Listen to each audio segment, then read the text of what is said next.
Good evening, everyone. Welcome to those of you in person and to those live streaming. Welcome to this evening's meeting. I will have our legal counsel take a roll call and establish a quorum. Present. Here. Here. Here. Here. Thank you. And student member Nwala, will you lead us in a pledge, please?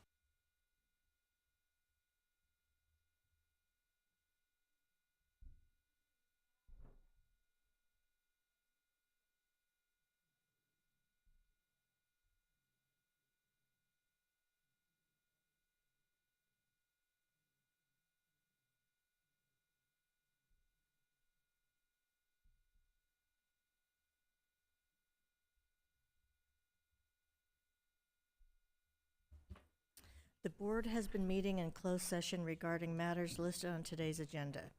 The board took action on the following items. On item 3.1, the board voted 5-0 to approve the expulsion of student ID number 201179615 and to suspend the enforcement of the expulsion order pursuant to Education Code Section 48917 and provide an opportunity for the student to attend another school within the district. The student will be eligible to apply for readmission after June 11, 2026. The board voted 5-0 to approve the expulsion of student ID number 201125003. And on item 3.5, the board voted 5-0 to approve a settlement agreement in workers' compensation case numbers 22882713 and 2310993348, resolving all claims against the district. And now we are at adoption of the agenda as posted. Was that a motion? Did you move that? Yes. Second. Any discussion? All in favor? Aye. Aye. Any opposed? Any abstentions? How about our student board member with a preferential vote? Aye. So that passes 5-0 with one preferential vote. Next, we have the introduction of our student representative. And so tonight we have Miyu Takahashi joining us from CAM, so we welcome you.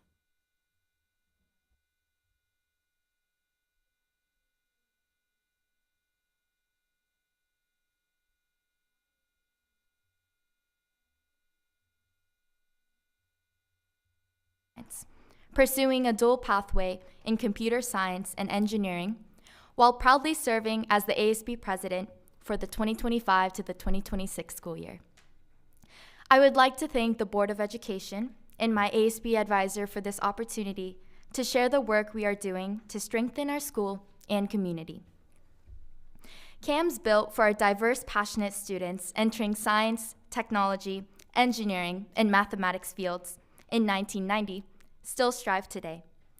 Through a rigorous curriculum to advance their knowledge technically and collaboratively, CAMS continues to provide an environment where students from a wide range of backgrounds are supported in their growth. Currently ranked as the 5th best high school in California and the #1 school in the Long Beach Unified School District, we take academic excellence seriously.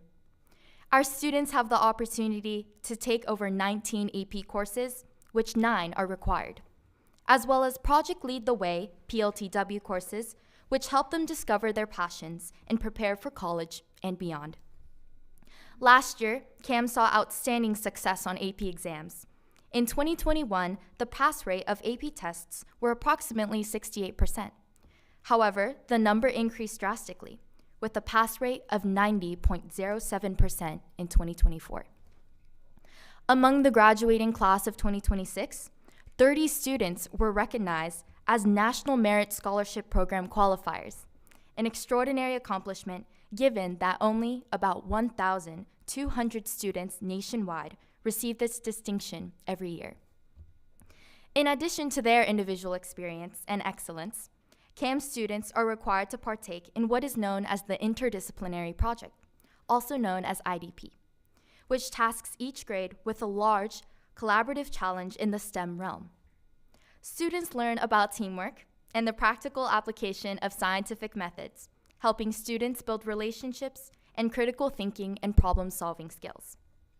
In addition, our counselors and staff have been giving us undying support to expand classroom opportunities. For example, the AP Capstone program, once offered as an elective sequence of AP Seminar and AP Research, has now been incorporated in the sophomore English curriculum, providing more students access to advanced academic study and research analysis. Although CAMS is widely recognized for its STEM excellence, we excel across sports and student leadership as well. Last year, our girls' tennis team won CIF championship. Additionally, the girls' team qualified for CIF in cross country, and our swim team and girls' volleyball team also earned CIF qualification. The student government has also been working hard. Currently, ASB is working diligently to prepare for our annual outreach event known as Taste of CAMS, which attracts roughly 1,200 attendees every year. This event provides the Carson community and beyond with an inside look of the unique opportunities available at CAMS. With over 100 student clubs, students showcase their passions while collectively raising over $50,000 during the event to support future club activities.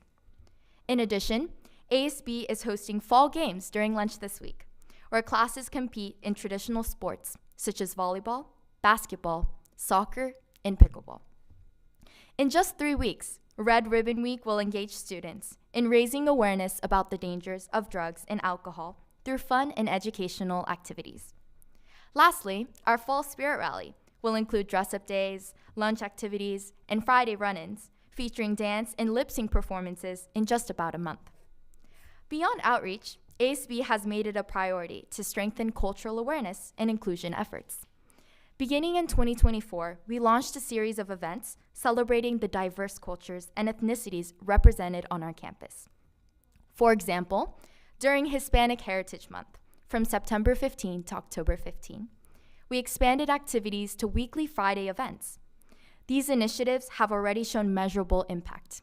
According to our 2024 to the 2025 second semester pulse survey, student reports of inclusion are 85% and are continuing to increase. Our newly established Multicultural Fair Night, which debuted last year, was a great success and will continue to grow in future years. ASB is also planning a new event, a flea market for Earth Day, providing clubs opportunities to fundraise by selling goods. Inspired by our participation in the Evolve Schools ASB camp with other Long Beach Unified ASB classes, we launched an art exhibit to provide students passionate about art with a new way to express their passions. We hope to continue to bring in more events to ensure every student feels valued and welcomed. Among our 100 clubs, 1/3 of our students proudly call themselves part of Nerd Herd 687.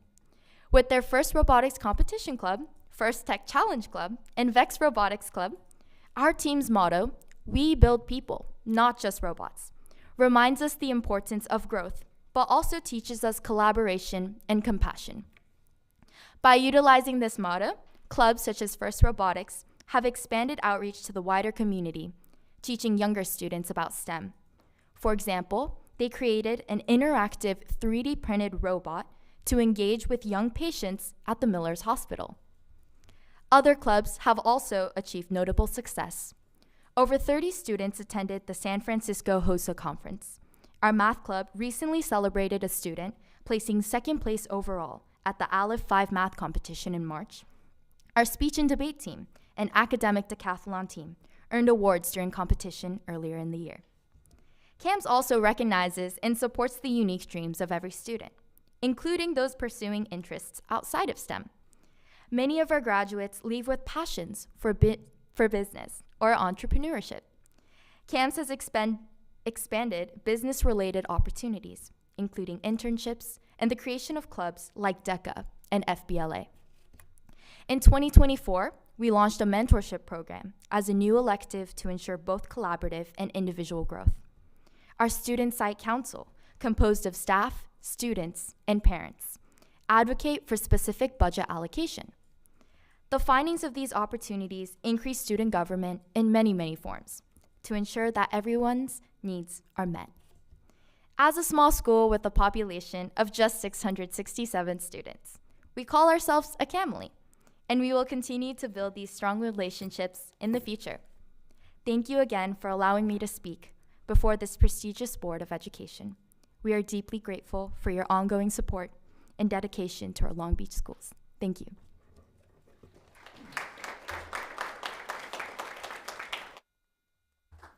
Well, thank you for that very comprehensive report on what CAMS is doing. But how about, on a more personal note, as a senior, you probably have some plans for next year. Yes, so I've always had a love for aerospace ever since I was in the 4th grade. So my dream school is currently right now UC Berkeley, and I've been trying to get my PIQs in and doing all of my college applications, but I hope that in the future, maybe I can come back to Long Beach and pursue something in the aerospace industry. Well, yeah, absolutely. Well, that's great because Long Beach has a very long history of aerospace. Kind of a lot of the city was built on that, actually. So that would be wonderful. I'm looking at Mr. Itzen. Should we take a break now and do a photo? So, so we're going to have you come forward, and we're going to do a group photo. So we're just going to take a little pause in the meeting so we can do that. So if you'll join us.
And also, before you go, I forgot to ask if you had somebody here to support you, Mew.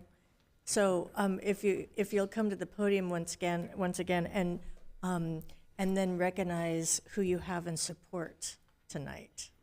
Yes, so my lovely mother is here. She's here. Yeah, thank you so much. And thank you for joining us. Thank you. Thank you. And next, we have a report from our student board member. We'll go to board member Nwala. Yeah, so yesterday was a really eventful day at McBride High School. We had our Pathway Ambassadors who hosted a freshman field day to continue introducing our freshmen to our high school and making sure they feel welcome and supported.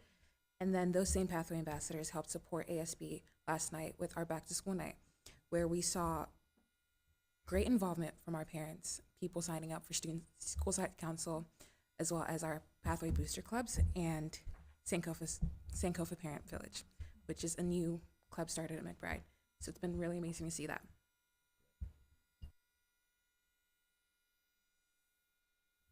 Okay, and then I think next we have an acknowledgement. Do you want to do that now? And then we'll do we have a video after that. So we'll have you read the acknowledgement now.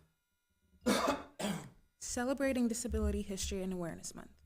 Disability History Month recognizes the important contributions of people with disabilities have made throughout the history of the United States, and as a part of this, also recognizes the important legislative accomplishments of the disability rights movement, led by disability advocates, parents with children with disabilities, and in communities across the United States. LBUSD strongly believes in the importance of all students, with and without disabilities, deepening our understanding about disability history and strengthening their cultural competence, understanding, and acceptance of people with disabilities, and the important contributions of people with disabilities have had and continue to have on our society. Disability History Month allows all students to know where they've been and the endless possibilities of where they can go, while developing a sense of pride in themselves and their disabilities, and becoming more civically engaged within their communities. Thank you. And now I'll direct our attention to the screens. I believe we have a short video. My name is Jules Rodriguez. I work at Nelson Academy here in Signal Hill, and I've been at Long Beach Unified for 3 years, but I've been teaching for over 10. When you've been in this career for so long, you've worked with some amazing teachers. To be placed in a position where you represent them, it's a huge honor, but it's a huge responsibility too. So for me, it's very humbling. I just received a letter last year from a group of students that I had, I want to say it was about 9 years ago. They took a picture all together right after graduation, and they told me, this is where we're going. Thank you so much for this. And just kind of a little brag letter about where they all are right now. It's that reminder of that moment in time. Those parents trusted you with their children, and you made an impact that lasted. One of the most challenging and rewarding things in education is for us as educators to be willing to get out of the way, but also know that we can build the capacity and the grit within them to do it for themselves.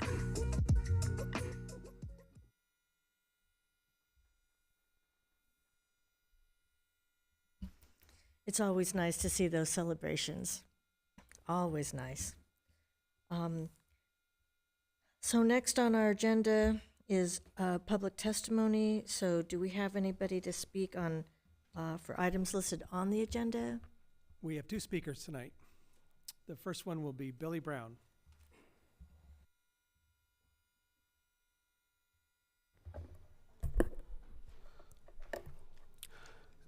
Good evening, presidents, members of the board, superintendent, and community. My name is Billy Brown. I am the founder of Focus. Focus stands for Families, Observing Cultures, and Uniting Students. We are a Long Beach-based 501c3 nonprofit, and we're committed to one goal, and that's ensuring our students can travel to and from school safely. Focus was born out of a simple but urgent truth. Our students deserve to arrive at school ready to learn, not to worry about what might happen to them on their way. Families across Long Beach have witnessed the risk, violence, harassment, unsafe conditions that too often stand between our child and their classroom. Our Safe Passage program addresses the need head on. We provide trained, visible staff who are present during high traffic times, before and after school. These staff are not only guardians of safety, they are mentors, community members, and trusted faces who help build bridges between schools, families, and neighborhoods. On the agenda 16.1, I want to make clear that we have parents, we have school admin and community members that have reached out to me in the focus group, specifically requesting the Safe Passages services at their school. We look forward to the interaction with the board and the district staff, and most importantly, to bring part of the reduction of violence in and around our schools. We are not just a proposal on a paper. We are a community-based organization with deep roots, lived experience, and track record of service. We are ready to sit down with you to partner and to make Safe Passage a reality to every student in Long Beach. Thank you for your time, your leadership, and your commitment to student safety. And thank you as well. Chris Covington.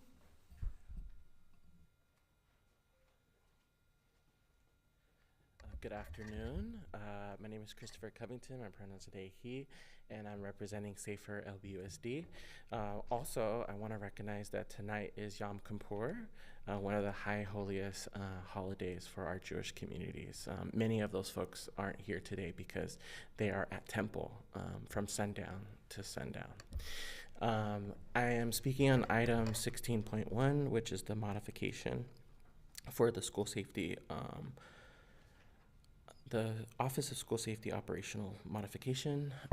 As you all learned at our last presentation, Safer LBUSD has been working closely with the district to improve services, strategy, and the model to be a violence prevention first approach model in the district. With the modifications, we have gone forward and had multiple conversations and arrived at this. A new modification and authority will give this district the opportunity to put students on a path to success and not on a path to the school to prison pipeline. We are entrusting in that commitment that is the path that we're moving forward with. As a campaign, as a coalition, we're committed to monitor the process, and we hope that we have positive outcomes with this new additional authority and modification, and that we don't revert back to law and order and the negative experience that our Black and brown students have experienced for so many years from the district. So we stand in support of the new modification, cautiously in support of the modification, and we look forward to partnering with the district to see this through and to put students on that path to success and excellence. Thank you. Thank you. And next on the agenda, we have public testimony on items not listed on the agenda. We have one speaker tonight, Jerlene Tatum.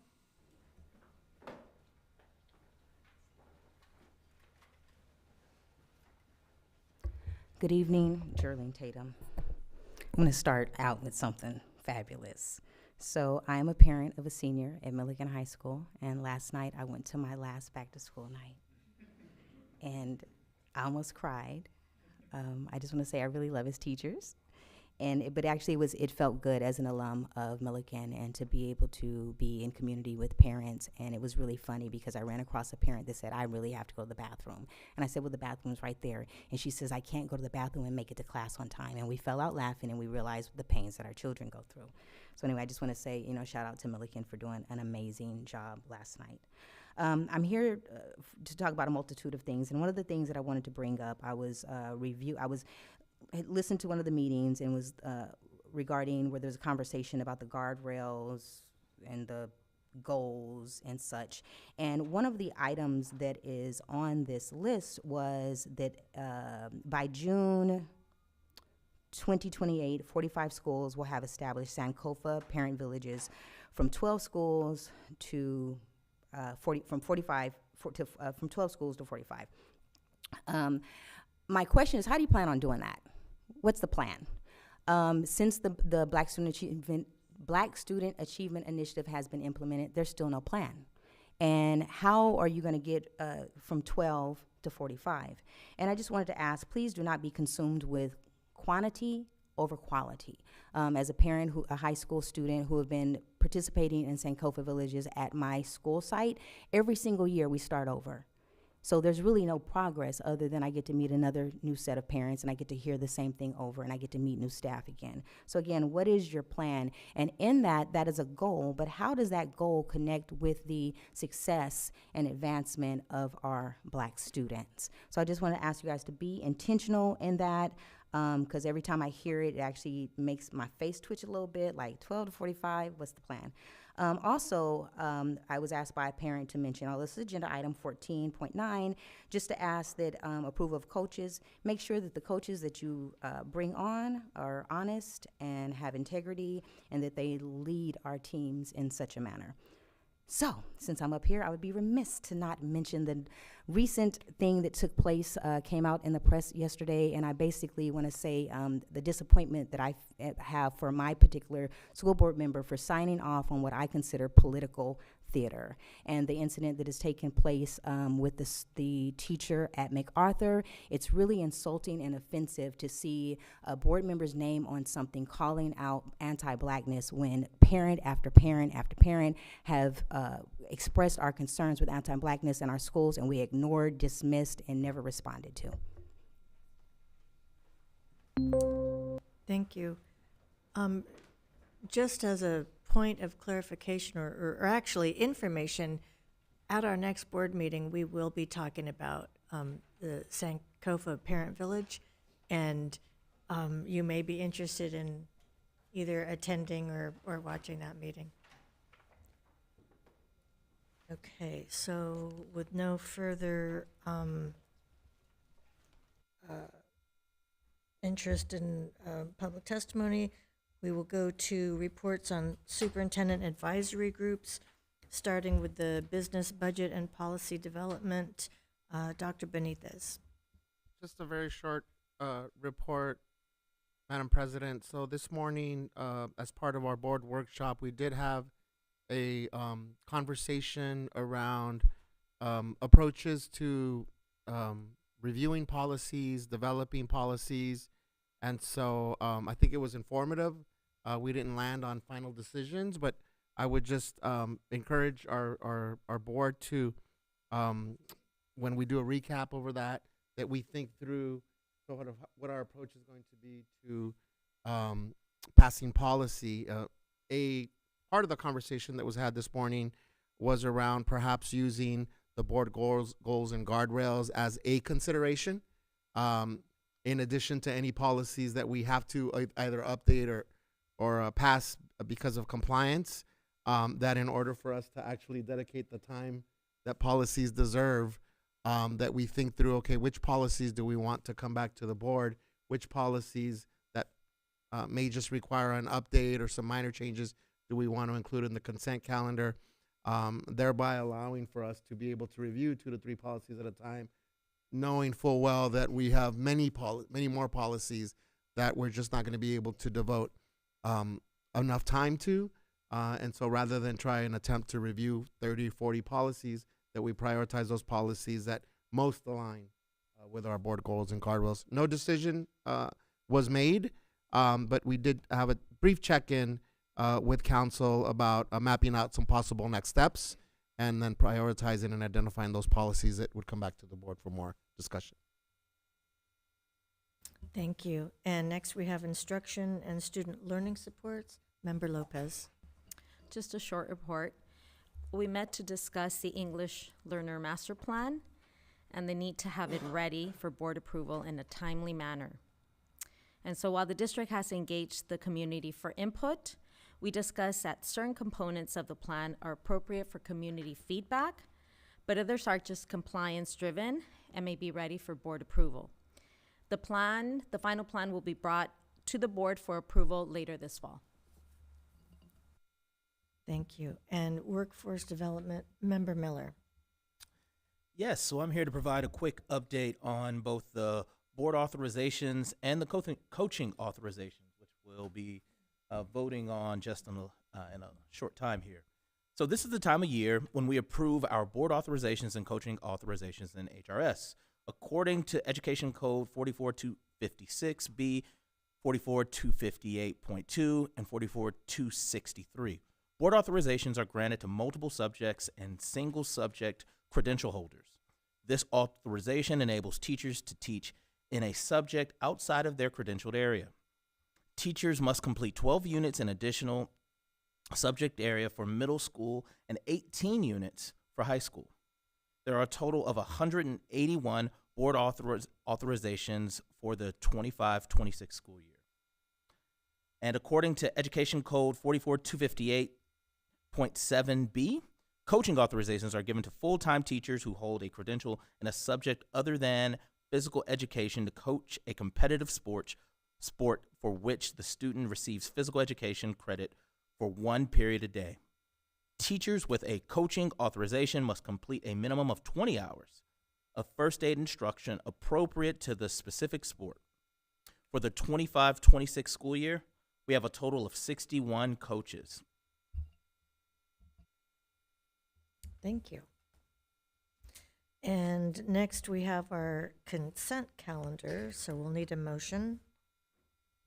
Move for approval. Second. Any discussion on our consent calendar? Member Lopez? I do. On item 14.6, can someone explain the need to extend the contract with Robert Halt, Inc., who provides technology support resources on an as-needed basis, and this contract's going from $262,000 to $302,000. Yes, Board Member Lopez, thank you for the question.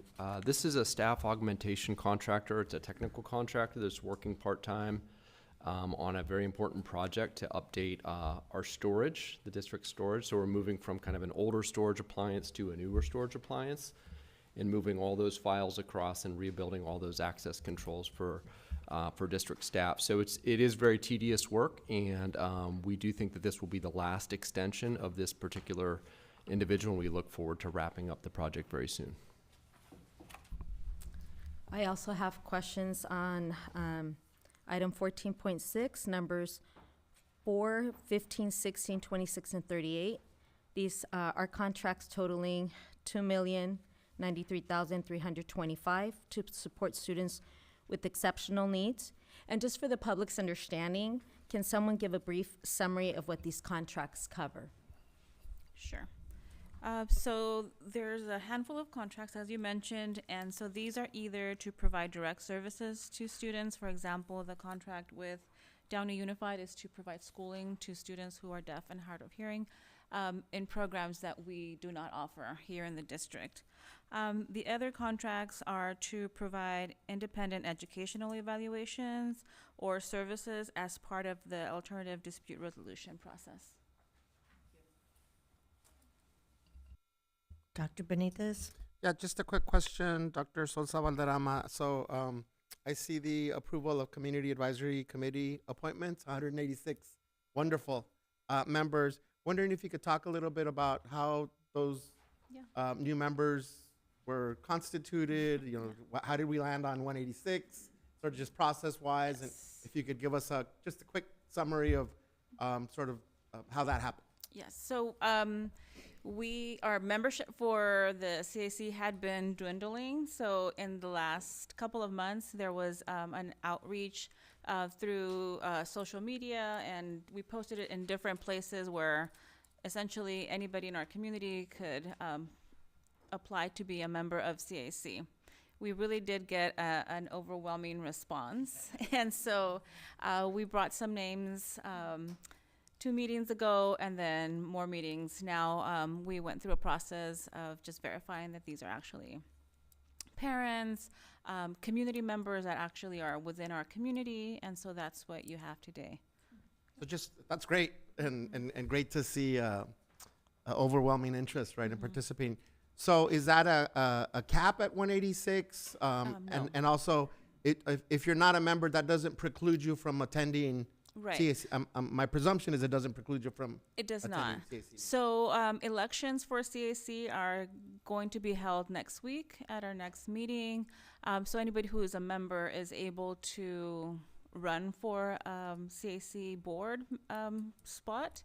And so we'll have, those will be the people that will be kind of in charge of running the meetings, and they have different responsibilities. But you don't have to be a member to participate in CAC. Anybody can come to CAC.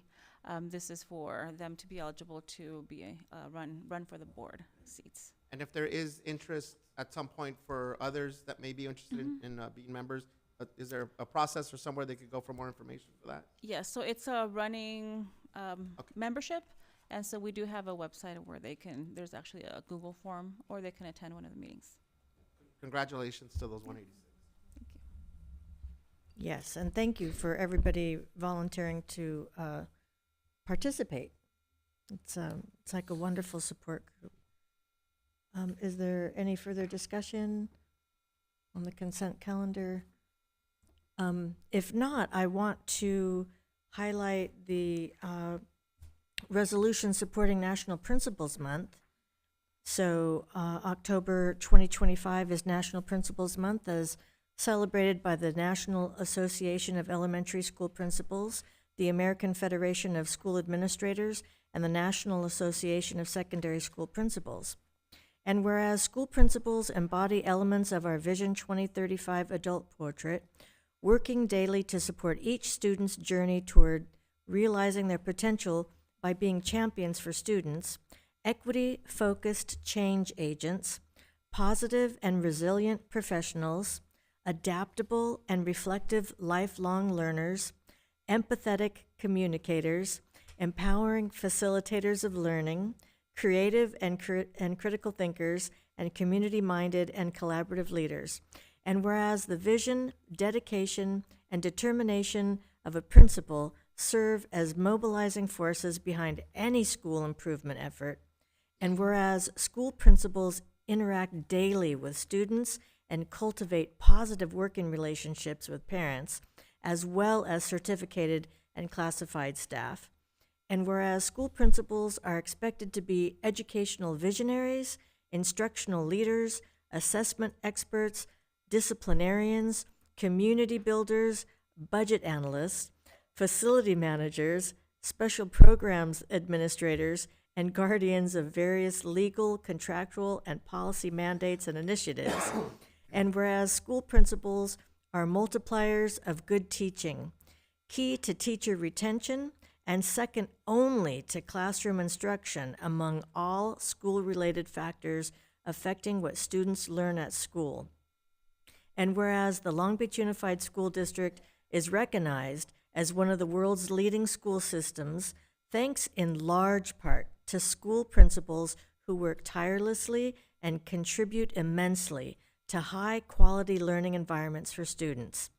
Now therefore be it resolved that the Board of Education of the Long Beach Unified School District hereby acknowledges October 2025 as National Principals Month and urges everyone to express their deep gratitude to school principals for their vital contributions to thousands of students. And they certainly work hard. So thank you to all our school principals. So without further discussion, I will ask our legal counsel to take a roll call vote on the consent calendar. Member Lopez, Aye. Vice President Otto, President Craighead, Aye. Member Benitez. Aye. Member Miller, Aye. and Student Board Member Nwala. Aye. That passes 5-0 with one preferential vote. Thank you.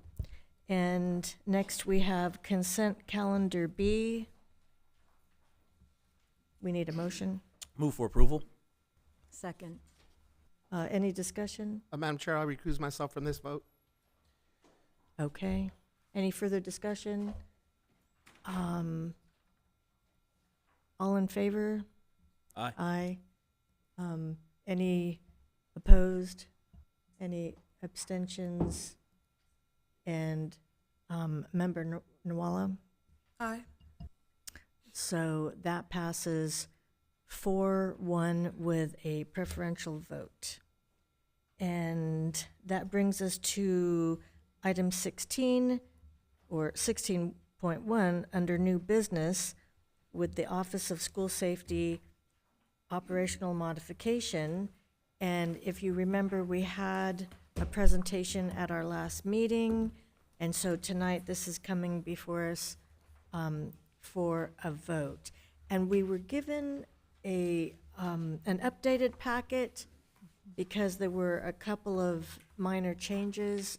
Dr. Brown, would you like to speak to that? Yes, thank you for the opportunity. Good evening. We're excited to bring this item back for action this evening.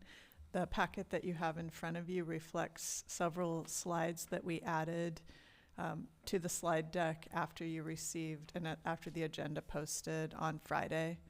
All my fault, all my responsibility. The intention there is that we were engaged with community members, our two colleagues from Safer LBUSD, Dr. Kem Tabari and Chris Covington, who are here this evening, and we wanted to make sure that what you are considering this evening is inclusive of our collective feedback, and also to address several of the questions that were posed at our last meeting by board members, et cetera. So what Mr. Smith is prepared to do this evening is to just go through several slides to answer questions or concerns that had been posed before you consider the item for action this evening. So if you're okay with that, he's ready to do that. I believe we're okay with that. I'm going to speak Great. for the board. You can do that. And we welcome, do I say Mr. Smith, or what's your title actually? Like, is it captain or admiral, or what is it? Admiral. Director? Admiral, that's a good Admiral? Director of School Safety. Admiral? I don't know.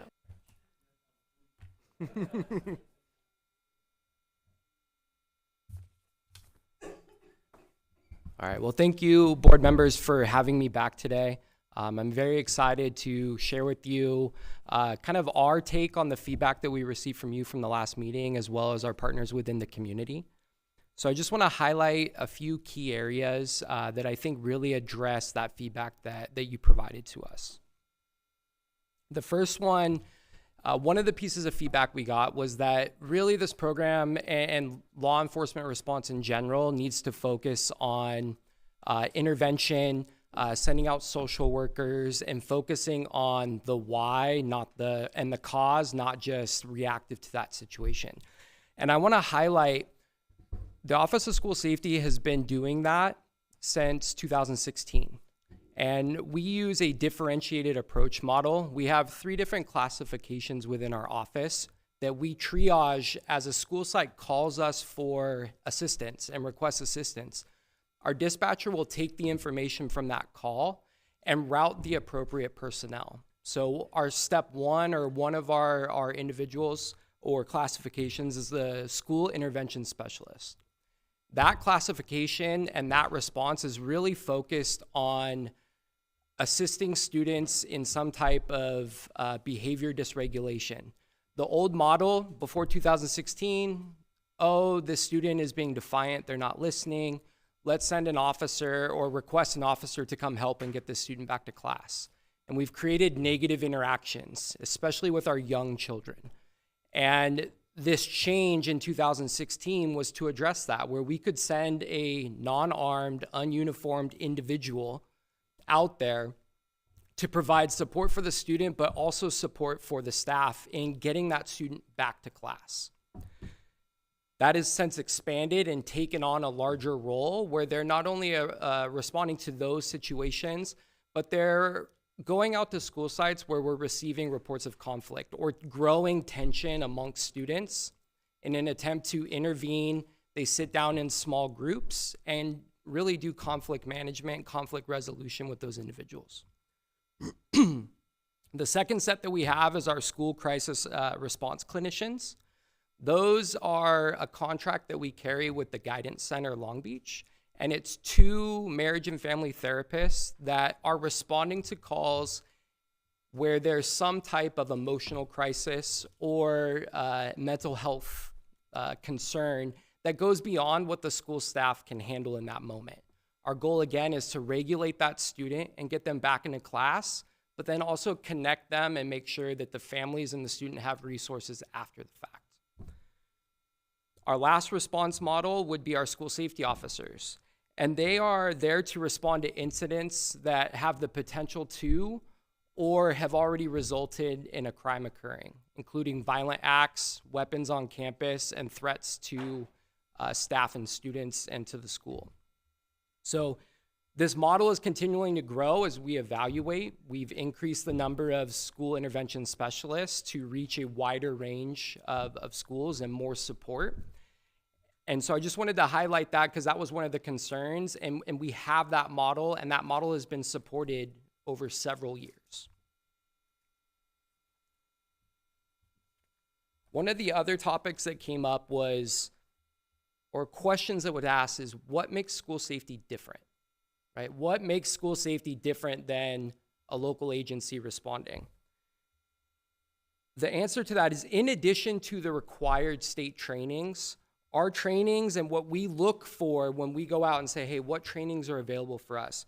We look through that K-12 system lens. How is this training going to help us in our everyday work in supporting our students? Some of the trainings I have listed here with very, very big focus on interacting and communicating with students. Starting that communication, building those connections is the first step to, hey, let's peel back this layer and really find out what's going on. Other trainings also include identifying and recognizing signs of a mental health crisis, because we're gonna react differently in those moments. If we can identify that early on, we can adjust and shift on how we're interacting, maybe not just with the student, but with staff or parents in those situations. And this is not an end-all be-all list. Trainings come out, we receive emails daily offering trainings, and we're constantly evaluating and looking at how we can apply those to further supporting our students.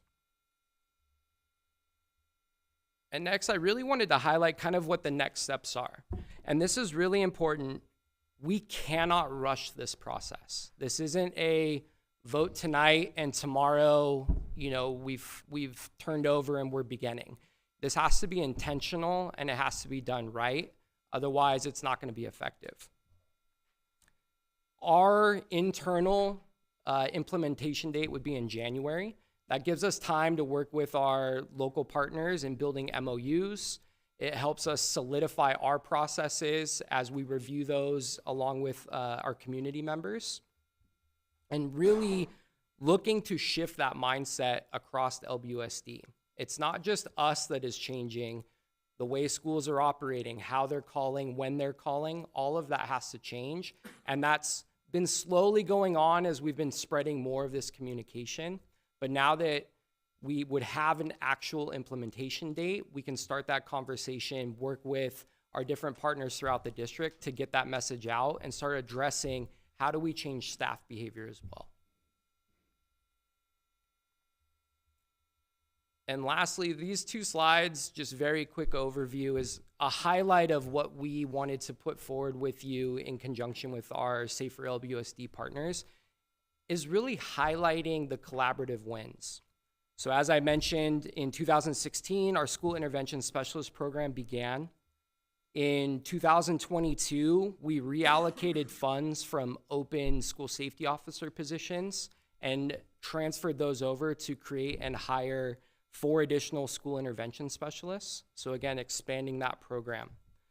In 2023, in partnership with community, job study and job description modifications to all school safety related positions, including the campus staff assistant positions, were completed. And language was added into those positions to really change the focus into violence prevention, community, working with students in supporting them in every avenue of need that they're gonna have. In 2023, we took a very big safe passage focus and enhancements across the city with multiple community organizations, including the city of Long Beach. This has been a very in-depth process where we've reached out and we've tried to get as much of the community involved in keeping our students safe. And we're really seeing a growing buy-in and effectiveness across those measures. In 2024, there were revisions made to the Pulse survey, which is a survey that's given out to all 6th through 12th graders on what their expectation is and what their feelings are on school safety, and how their feelings and their experiences at campus affect their feelings of safety while they're there.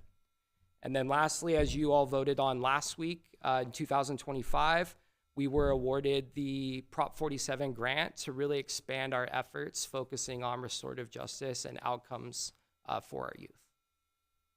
So those were just some very brief updates for you. And if you need me, I'm here for questions. I do have 2 questions. So my first question is, how will students and families be informed about their rights and how to raise concerns about safety officer interactions?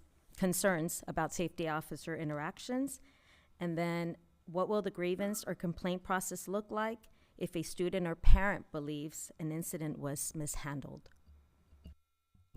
Absolutely. So, in addition to the avenues already provided through HR for normal employee complaints, our plan is to create a landing platform within School Safety's webpage where parents, community can instantly fill out a report.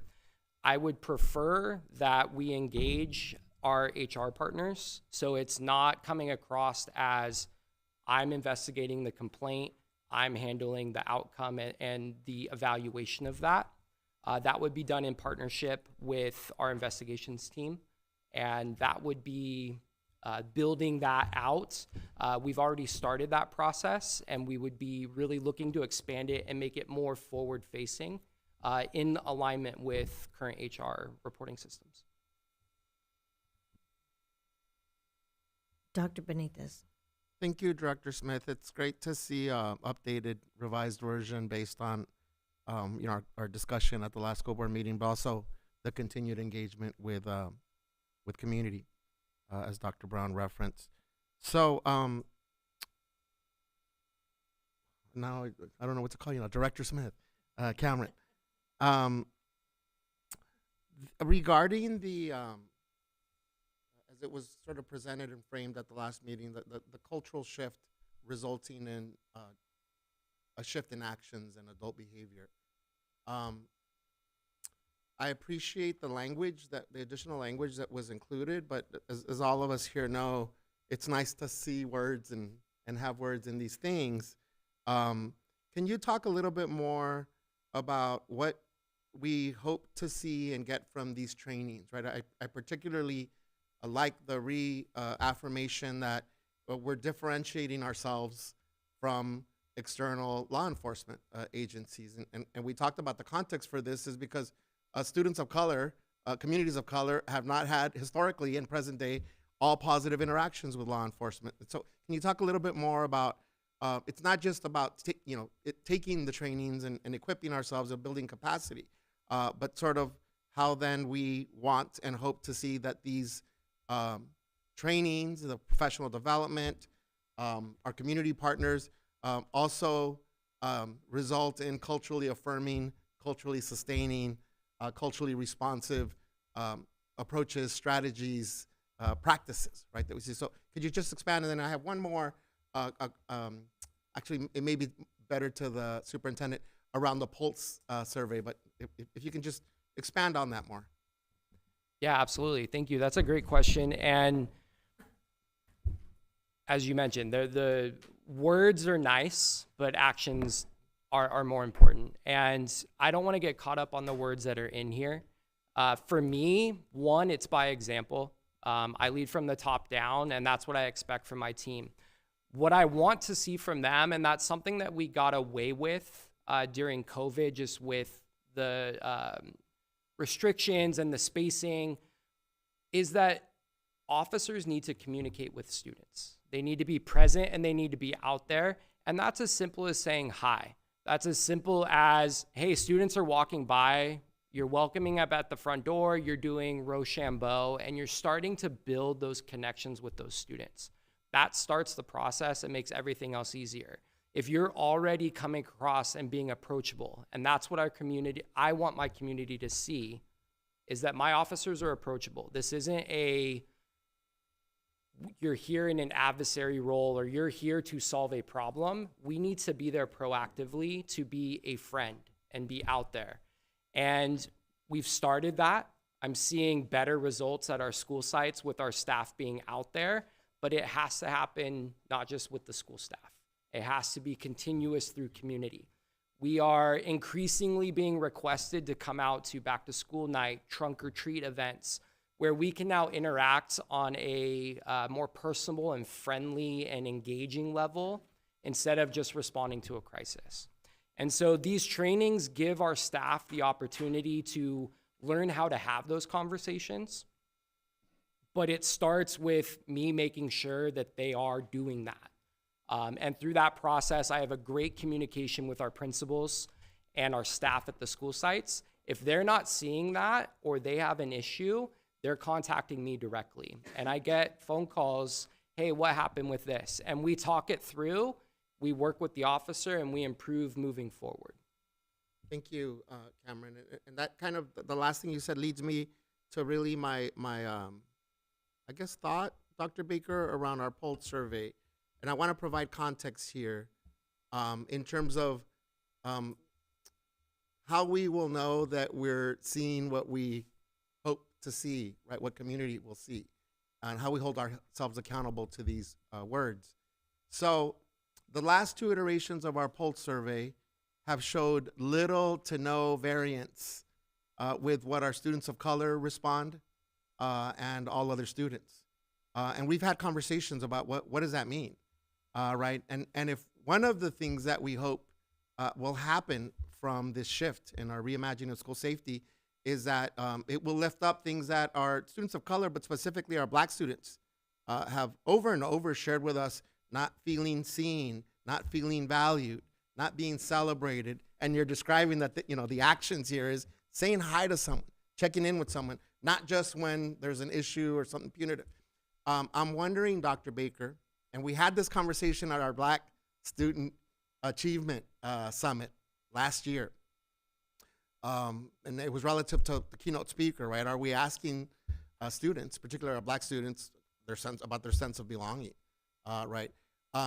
If it is appropriate and time to revisit what we're asking and how we're asking, and if we could either revise, adapt, and or rethink those questions relative to how we're also reimagining school safety. It's surprising to see little to no variance, particularly from our Black students in terms of what they're telling us on our pulse survey, which inherently is good, right, if we're seeing little to no variance, but we're not hearing the same thing. We're not seeing sort of the same educational indicators that we are for all other students. So just kind of throwing it out there that if we are relying on things like pulse survey to still give us a sense that, and safety is certainly one of those components, if we could sort of rethink or reimagine, maybe we're not asking the right thing. I'll speak generally and then pass to Dr. Brown to speak specifically about the addition of the school safety question. So the pulse survey actually went under a revision process for this year. That includes the elimination of the core survey, which asked many of the same questions, but was a once-a-year survey. And what we found is the opportunity to have a pulse 3 times a year on students' sense of agency, identity, and sense of belonging gave school teams more actionable data so that they could convene student groups. My student advisory has worked on the ability to take action related to those, because there is a relationship between those 3 areas of the CASEL competencies and student achievement. How they go together is a whole presentation unto itself, but this year there was a revision that included the research office really a precision and looking at what was previously asked in that annual survey that we might want to continue in the pulse survey, and to the point of school safety. So a year ago, we worked together with Safer LBUSD and some staff members to add a section around school safety specifically for the purpose of gathering some more focused data about the students' feeling of safety on the campus, interactions with staff, interactions with school safety officers. We did that intentionally, recognizing that it doesn't tell the whole story, but it does provide a pulse point, a touch point around the feeling that the student is holding in that moment in time, which could be impacted if there is a circumstance the day before this is completed on the campus that shakes the sense of safety. That could be reflected. The opposite could also be true, and so the intention was to co-create some items for the survey that allow us to continue to have checkpoints around those experiences. And as Dr. Baker mentioned, we did make revisions to the survey as a whole, We opted to keep those items because we wanted more than just 3 points that we had during last year to continue to go forward, hopefully with opportunity for more comparison.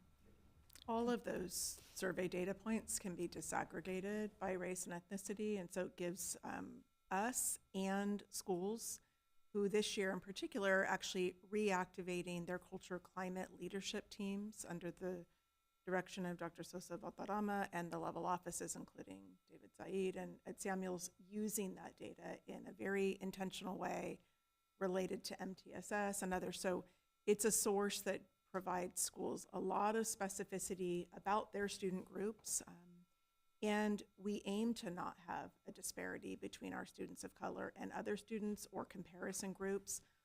Our data has been has risen over the last several years and has been stable and has experienced gap closure. So those are good things, and they're planned to also have an impact on student achievement in greater ways than we have seen yet. So, Commander-in-Chief Smith, is that the title now? I don't No. Well, first off, thank you again for updating the slides. I know that it's been said more than once, but I will reiterate the importance of language and really having a more community-centric approach towards our, like you've titled before, Office of Community Safety or School Safety, or we were using the term previously, law enforcement, right? But school safety is really, really appreciated. So I'm just wanted to commend you for making that update. One of the things that I wanted to bring up, and it was on the last slide here, when you were referring to the department's interaction with restorative justice programs, or the restorative justice team. So, not to make a suggestion, but more to give my input here, is that when I think of young men and young women who have had a negative interaction with the school district or with any form of leadership, often that interaction leaves a sense of trauma, and unfortunately a negative sense of trauma. And so when I think about like programs like the Long Beach Bar Foundation's a program that they host, I look at opportunities for us to interact again with these young men and young women that unfortunately at first come to us at a negative interaction, but leaving them with a positive interaction. So opportunities to re-engage young people even in the process of their restorative justice program. And I would hope that we would look at opportunities like that as we continue to expand as a team. I do have a few more questions. So these are my questions. When will the oversight committee be created? How soon will it be up and running? How will they hear grievances from parents? And then just out of curiosity, were students, families, and educators consulted before presenting this idea to the board? Yeah, so the oversight committee is something that's going to be very important throughout this process. As I mentioned earlier, this is something that is going to be done with deliberate intent, and I don't have a date for you that I can say concretely this is when the oversight committee will be done, but those conversations will be happening almost immediately as we look to build out what that's going to look like, how it's going to be done. We need to make sure we have everything in place before we bring them in, but those conversations are going to start immediately. Any estimate? I would say probably in the springtime. If we're looking at an implementation to roll out in January, I would hope to have that closely followed, let's say early March. But again, I want to make sure that it's done correctly so it's effective. If we have an oversight committee just to have an oversight committee, it doesn't do anyone any good. That'll be up to how that oversight committee wants to approach, and that'll be done through co-collaboration with them as we design out, what they're going to be overseeing, what that's going to entail.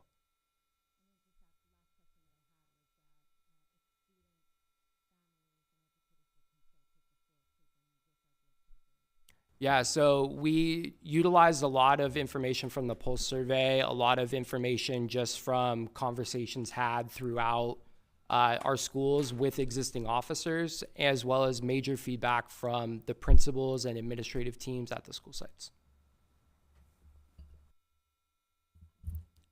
Do we have any further questions or comments? I would just like to commend you and your staff because I've been at school sites for special events, most recently at Twain Elementary, and a couple of the officers were there, and I think the kids got a kick out of it. They were, interacting with them, and I think when you're building positive relationships, especially from a young age, that's a good thing. Okay, so this is an action item, so we will need a motion. Move for approval. Second. Any further discussion? All in favor? Aye. Any opposed? Any abstentions? And our student board member? Aye. So that passes 5-0 with a preferential vote. Thank you very much. Thank you all. And next, we have item 16.2, student outcome-focused governance, board self-evaluation. So the last time we conducted the board self-evaluation was at our January 16th meeting. Sorry. That makes a difference, big difference. January and July, holy cow. Starts with a J, though, I'll tell you.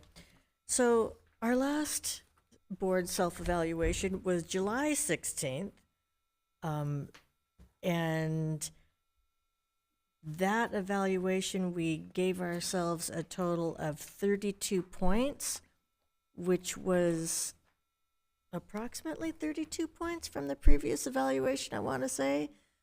So that was good. So we're going to jump right in. And so on the first domain, which is vision and goals, we're going to start from the point where we left off the last time. So just as kind of a refresher, the furthest left column, it should be red. It's kind of pink, but if it was red, we might not be able to see the wording on that.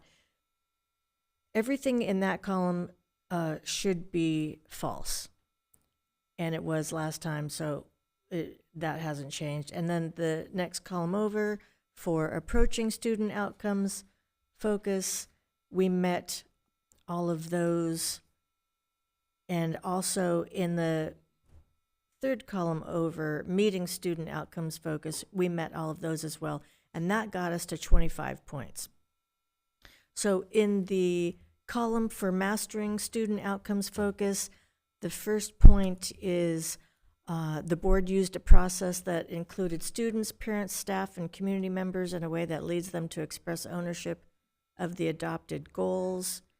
And I would say we haven't done that yet, but we are hoping to start doing that starting next week. okay, so that's going to happen real fast. And then all of the interim goals are predictive. I don't know if I need to read all these or we can I do have a question around that second one, Diana. It says, last line there, has authority over roughly 80% of whatever the interim goal is measuring. Not sure how we would know that or determine that. Any thoughts from the team? But I can share a little bit that I've gleaned from time in my cohort with the council. Essentially, so if we think about our goals and our interim goals, think about goal one. Goal one about reading by third grade. We have interim goals related to fluency, foundational skills, and comprehension through iReady. Those are all things that are within our sphere of influence through professional development, through support with teachers, what teachers are doing. That all filters up through the superintendent. So when it says superintendent, it doesn't necessarily mean that the Dr. Baker specifically is maybe out providing a training, but she and staff are have control over at least 80% of that. And so we believe that within the goals that we have set, that superintendent and staff have that 80% or more influence. Anything you would add, Dr. Baker? I was just going to add, I think it's also why the interims come to you in the way that they do, which is staff designs the interims to be predictive, and because we should be able to use them and to think about their predictability as well as what we have control over, because there are a lot of things we don't have control over and that others don't have control over. Can you think of an example of what one of those might be, a thing that we don't have control over? Yeah, Dr. I mean, Baker? so I think about, like, we want parents to be highly engaged in their education, and we encourage that, and we design strategies around parent engagement, and it's not something that we have control over. However, training and the methodology we use for teaching reading, we have control over. And I'll use the word control very lightly, because it can be a loaded word. So it's just what are we able to design, and what can we impact as adults in our system different than how it might be something that's. Okay, and the next one is the board relied on a root cause analysis, comprehensive student needs assessment, or similar research-based tool to inform identification of and prioritization of potential goals. So I'm seeing, yeah. So is it fair to say that we're still at the meeting student outcomes focused on vision and goals? So at 25 points, are we good with that? Okay, then we will move on to values and guardrails. And where we left off last time, we met, well, all of the statement, well, okay, both of the statements in the far left, holy cow, far left column are false. So the next column, we met all of those requirements, gave ourselves 5 points. And then in the meeting student outcomes focus column, we decided that we met the first 3. And then after that, so on the 4th paragraph, it says the board has considered adoption of one or more theories of action to drive the school system. And we had a workshop this morning with our coach, and one of the subjects was theories of action, and we discussed it. As a board, do we want to say we've met that requirement because we discussed it, or is there a different interpretation? And so I want to open that up right now for discussion, if anybody wants to share.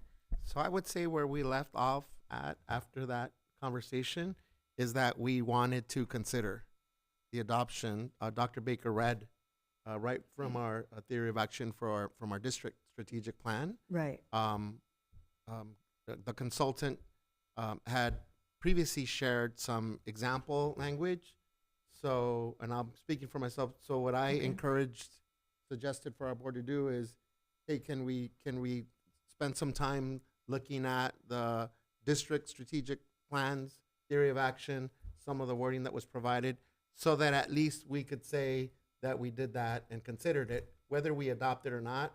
I don't think that's what this is asking us to do, but I think formally what my ask was of the board is that we do look at it, spend some time, whether it's at an upcoming workshop, board meeting. The consultant said that you could help support that. Okay, so are you saying we haven't met the requirement yet? Or would you say that the discussion this morning meets that requirement? Because the requirement does not say we adopt one, it's just that we considered one. So because we didn't take, that item was not an action item this morning, I'm saying that we didn't even have an opportunity to consider. We broached it, Okay. But I don't think I don't think that Okay. conversation counts as considering adoption. Okay, does That's anybody? that's my opinion. Yes. Okay, Mr. Otto?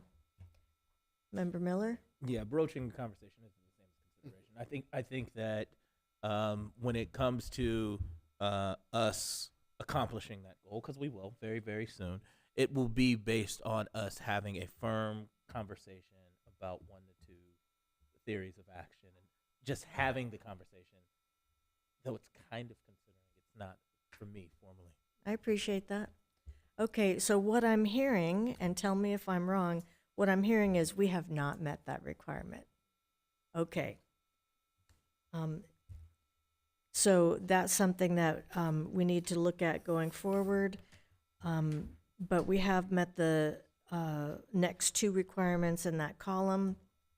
If we move to the far right column in the blue, mastering student outcomes focus, the first one is the board used a process that includes students, parents, staff, and community members in a way that leads them to express ownership of the adopted guardrails and, if applicable, theories of action. I'd say we haven't gotten there either. Okay. And then the next one, I believe we have met. So the last one in that column is, in addition to the guardrails on the superintendent's authority, the board has adopted 1 to 5 guardrails on its own behavior and evaluates itself against them at least quarterly. We did start the process this morning. I believe we came up with some draft guardrails, but again, that's going to have to be revisited before we can give ourselves credit for that, I think. So, okay. Just for the record, Madam Chair, so Yes. I volunteered, and my colleagues were cool with it, to type up the draft language that we co-developed this morning. In addition to that, Member Miller had one that didn't make it up to the flip charts, as did I. So we'll send those to Dr. Baker. And then Board Member Lopez, we want to also encourage you that if you have any suggested draft board guardrails, to also please send them to Dr. Baker. And then we would send anything that I have that Jill has to the consultant. We talked a little bit about some prompts to then send back to us and get us to reflect and think through what next steps would be with that. So just wanted to confirm that's where we left off this morning. Great. And thank you so much for volunteering to do that, to compile those drafts. So we remain at 5 for values and guardrails. So we are at 30, I want to say. And the next domain is monitoring and accountability. All of the requirements on the left are false, so we can move on to the next column. As of the last evaluation, we checked off everything but the last paragraph, which is the superintendent is evaluated only on performance regarding the board's goals, guardrails, and interim goals and guardrails. The board considers superintendent performance to be indistinguishable from school system performance. That is also something that we discussed this morning, but we are in the process of doing that, but it's not done yet. So we really can't give ourselves points until we do that. We're almost there. We're very close. Almost doesn't count. I know, but we're working on it. Yes. And so the next column for meeting student outcomes focus, the first paragraph is the board invests no less than 25% of its total board authorized public meeting minutes monitoring its goals. So I want to thank Member Otto for volunteering to do our time tracking, not just for September, but also October, November, and December. So I'm reminding you, you volunteered to do that. So thank you very much. Are we at 25, Doug? Actually, at the September 17th meeting, we were at 48. Which is fabulous, Yeah, 48%. I think that's great. And our coach, I don't take credit for that. I just recorded the numbers. but I think that's good. I think that's very reflective of collaborative effort. That takes a lot. We're getting there, but mastery is 50. Well, we're so close to that one. And our coach says that for the entire quarter, we're between 25 and 50% for the quarter. So very good progress on that one. And then we checked off the next one, no more than 2 goals are monitored per month. The next one is every goal is monitored at least 4 times a year. We're on track to do that. That's part of our monitoring calendar. So that one and the next one about guardrails, I think we can check those off. What do you think? Should we check those off or I think wait? all of them except for one in that column, the board time. So the next one I think you're referring to is the board has been provided copies of, but unless required by law, did not vote to approve or disapprove the superintendent's plans for implementing the board's goals and worked to ensure that the plan included both an implementation timeline and implementation instruments. Is that the one you're referring to? Isn't that, forgive me, isn't that the work that you and Board Member Miller and Dr. Baker and the coaches are doing, the implementation timeline of that? So are you saying we have met that requirement? If that's what that is, yes.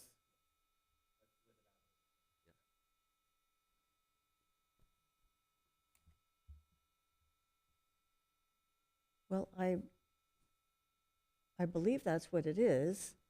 So I believe we can check that one off. Yeah. So everybody good with that? The next to the bottom.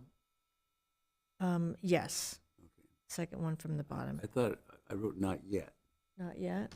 What I'm not sure about is the implementation instruments. I don't know how we're defining that. Let's see. I think the implementation instruments would be the interims, because we have a way of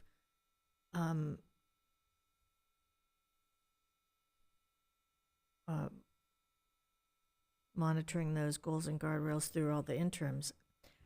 You know what? It sounds to me like I need to check in with our coach on this one, so I'm going to make a note of that.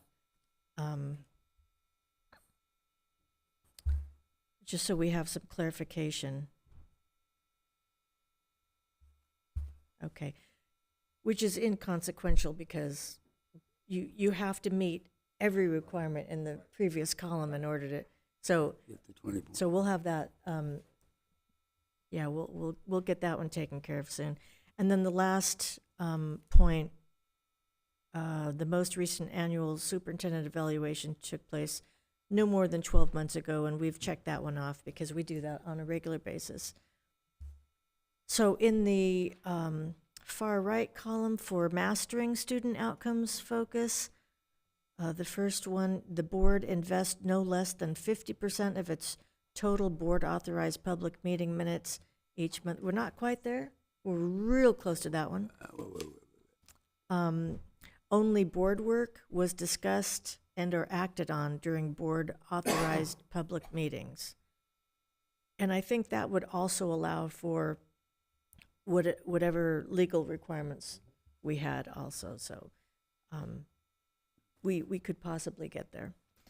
The board modifies its goals, guardrails, and monitoring calendar no more than once during the span of the board's adopted goals, unless they are met sooner.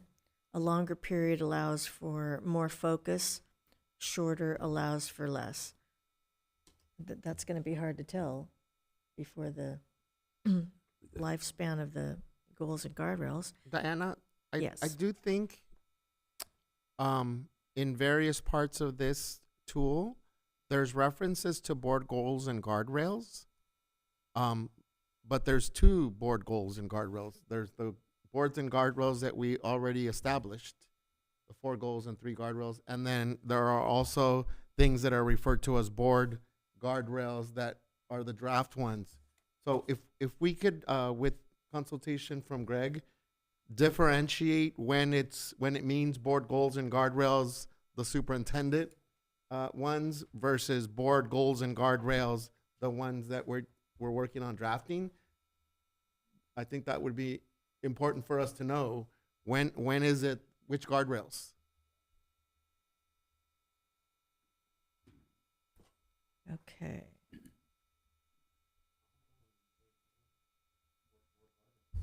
Okay. Yes, that is confusing because we have the board guardrails for the superintendent, and we have board guardrails we're working on for the board. Okay. Let's see. The school system has achieved at least half of its interim goals during the previous 12-month period. No. Not yet. If the board approves an annual budget, it does so only after determining that the board's goals are the first priority for resource allocation. I know we're working towards that. And the majority of the board's monitoring sessions during the period were rated effective or highly effective. And we are working on that. It's a process, it's a journey. And also, I want to thank Member Lopez because she's working on going over the monitoring to rate our effectiveness on that. So at some point, we will have a look at that and see where we land, unless you have that information now. I sent that to Greg, our consultant. Oh, okay. Okay. And I believe we're doing well with that. So that domain did not earn us any points, but we are working on, we're still working on those. So we are still at 30 as we move to communication and collaboration. All of the items in the left column are false, so we move on to the next column. And at the last evaluation, we gave ourselves 1 point because we met those requirements. So going to the column for meeting student outcomes focus, the first one is there are no more than 4 board authorized public meetings per month. We've met that part, but here's the tricky part. None last more than 3 hours. So, yeah, I know, they're snickering and... Can you count if it goes overnight? Is that 2 different days? Do you have 6 hours? That you can... Yeah, so that's something we're going to have to strive towards, is no meeting lasting more than 3 hours. And then the next point down is the board schedules no more than 5 topics for discussion during any one board authorized public meeting. The board limits its adoption of board policies regarding school system operations to matters that are required by law, an appropriate exercise of the board's oversight authority as defined by the board's adopted goals and/or guardrails, and that existing policies that do not meet one of these criteria have been removed from the board's policy manual. Although the superintendent may choose to retain them for administrative policy or regulation. And we are just starting that, we've started that process with and it's referred to as a policy diet. And so we've started that process. That's a work in process. We're not able to earn ourselves more points quite yet, but we did meet the last requirement for the meeting agendas. In the last column for mastering student outcomes focus, there are no more than 2 board-authorized public meetings per month, and none last more than 2 hours. That's in the mastering column. None last more than 2 hours. The board schedules no more than 3 topics for discussion during any board-authorized public meeting. The board has adopted few enough policies that the full board as a whole is able to review every policy at least once during every length of time equal to the board member's term of office, which in our case is 4 years. So that means that we will go through each policy at least once every 4 years. And that's something we're working on. The board received the final version of materials to be voted on at least 7 calendar days before the board-authorized public meeting during which the materials would be considered. I'm going to check that off because that is like clockwork. We always get that stuff 7 days in advance. And for monitoring reports, we get that 2 weeks in advance. So thank you, staff, for that. The board used a process that included students, parents, staff, and community members in a way that led them to express ownership of the adopted goals and guardrails. And yes, we did that. So we are still at 1 point for communication and collaboration. And the next domain is unity and trust. All of the items in the far left column are false, which is good. We move to the next column. At our last evaluation, we gave ourselves 1 point because we met all those requirements. And in the third column over, meeting student outcomes focus, we gave ourselves credit for the first 3 points. There's one more in that column, and it is the board unanimously agreed during the most recent self-evaluation that all board members have honored the 3 aforementioned ethical boundaries during the previous evaluation period. So I'm going to ask my colleagues, how do you feel about that one? I don't think we've done that explicitly. So what would we need to do to make that one official? Behave differently. What did you say, Well, Doug? Said behave differently. Well, I think there's 2 in addition to that. We have not codified an ethics and conflict of interest statement requiring that board members fully recuse themselves from matters involving individuals or organizations who made contributions to them or appointed them. We haven't codified that anywhere Oh. to my knowledge. I believe we have. We did, and we all signed it. Did we include that specific language? We did, and I'm looking at our legal counsel for confirmation. We did. We did do that. We included language that was also, we worked with the Great City Schools language that was compliant with this. Okay. Well, congratulations to us then. And compliant Yes. with the legal Yes. requirements under the code. Maybe that was a meeting I missed. I don't know. That's good to hear. Okay, so then Yeah. I'll retract my comment. Okay, so we did that. And so this says that the board unanimously agreed during the most recent self-evaluation that all board members, and so the tricky part was, I think, that we had just done that at the prior meeting, maybe. Where are we? Unity and trust. Unity and trust. So we did that in June. Yeah, we did that in June, the ethics and conflicts of interest statement. And then what I don't remember if during that evaluation, we talked about, oh wait, let's see. There wasn't time in the previous evaluation period because we had just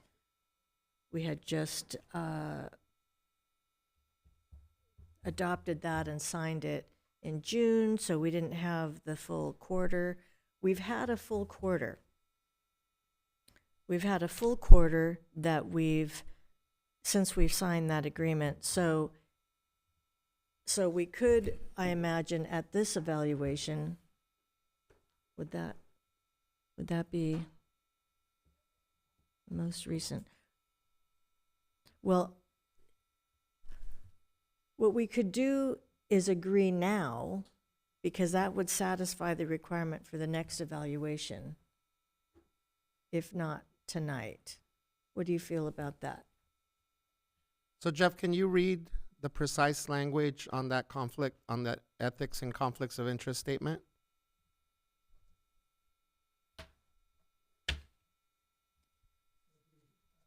Give me a few minutes to pull it up. Sure.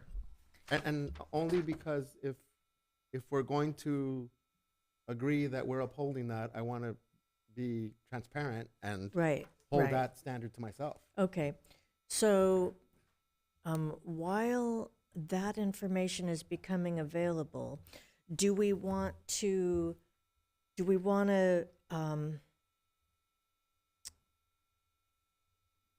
I don't know, if we agree that we've done that, do we want to make that available for the next evaluation? Because it says at the most recent evaluation. That would be today. That would be today. So we could fulfill that if we agreed to do that. Okay, and so that was my thinking, but I'm not sure, and I kind of wanted to get a consensus. So, because this certainly is the most recent. The last one.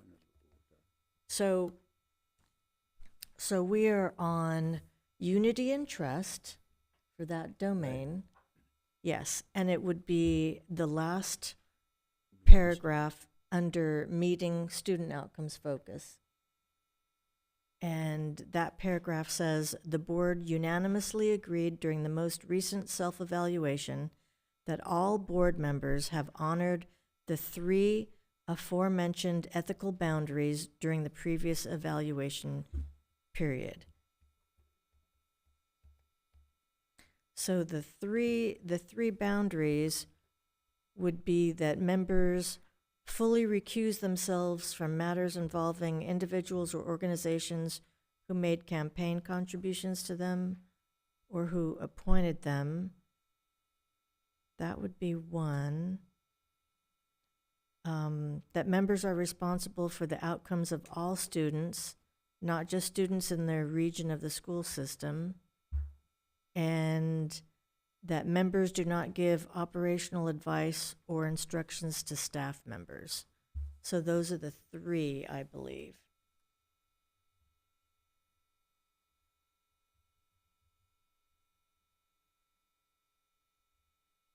So that's what we're considering.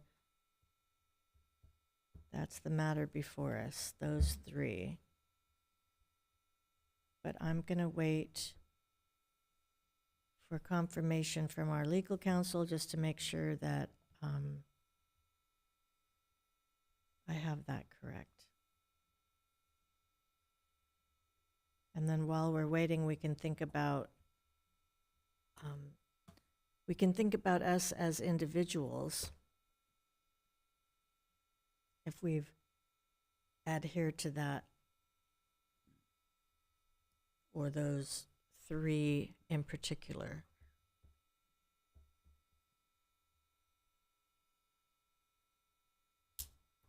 So maybe should we get back to that then? Let's move on to the next column, which is mastering student outcomes focus. So the first one there is the board unanimously agreed during the most recent self-evaluation that all board members adhered to all policies governing board operating procedures during the previous evaluation period. And that would be our bylaws. So do we feel like we've fulfilled that requirement?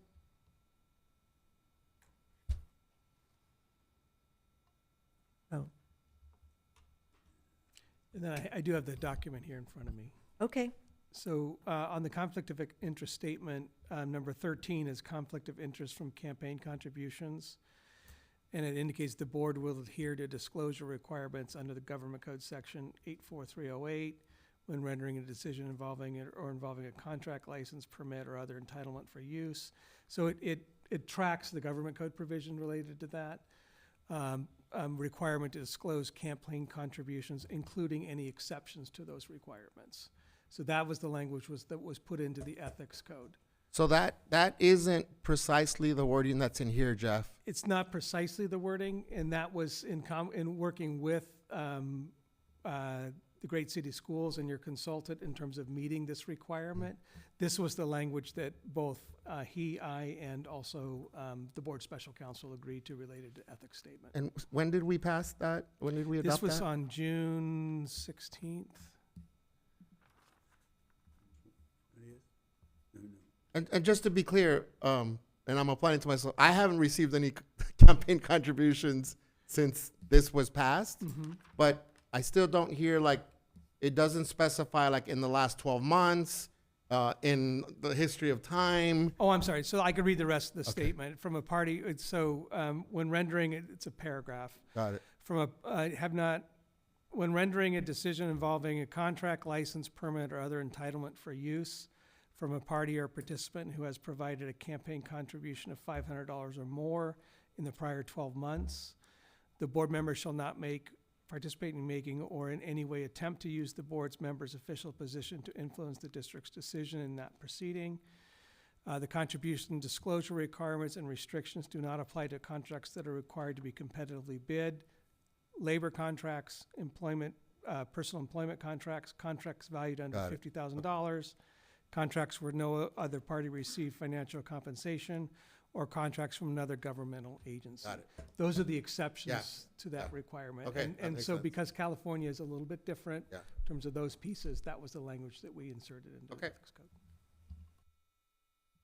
Thank you. Okay, so do we feel like,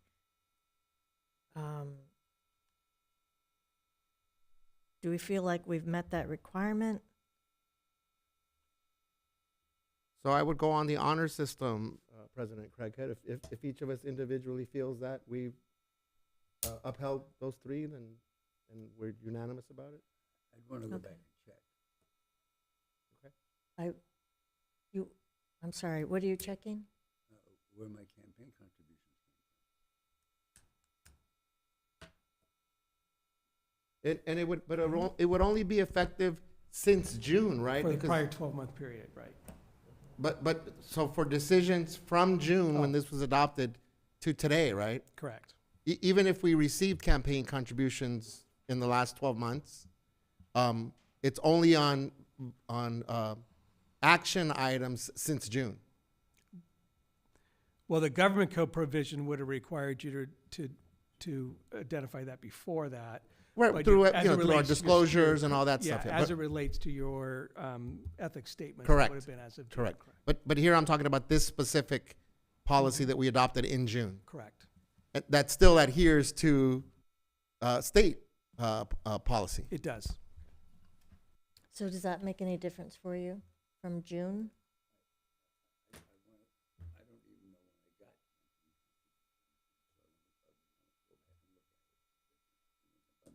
I'd rather accurately Yeah. say what it is, and I can't do that off the top of my head. Okay. So Jeff, just to be clear here, and this is good, if we're filing our, what are they called, N700s Form yearly, 700s, yeah. that's the process by which we disclose gifts, things that then would pose the potential for conflict of interest. That would be correct, as well as your own financial disclosures Correct. as part of your election process. Election Campaign process. election, yeah. So if we are in compliance with those, with or without our own policy that we adopted in June, we would be upholding the, Because this is a codification of what's Yes. already in the government code Yes. provision, yes. Okay. Assuming that your campaign contribution disclosures were accurate, Yeah. then you could, then that would be accurate. correct, okay, that's what I wanted to confirm. So Okay. do you still want to go back, Doug, and Yeah, I confirm that? want to look. Okay. I mean, I Yep. don't want to be wrong. Yep, sounds good. I mean, I had that $10,000 contribution from Eric, but, You did not. That is That would not be a true statement. Yeah, that would be a joke. Let's go back to the mastering student outcomes focus. Let's see, the first one, the board unanimously agreed during the most recent self-evaluation that all board members adhered to all policies governing board operating procedures during the previous evaluation period. Do we think that we've met that requirement? And that would be like our bylaws that we just passed.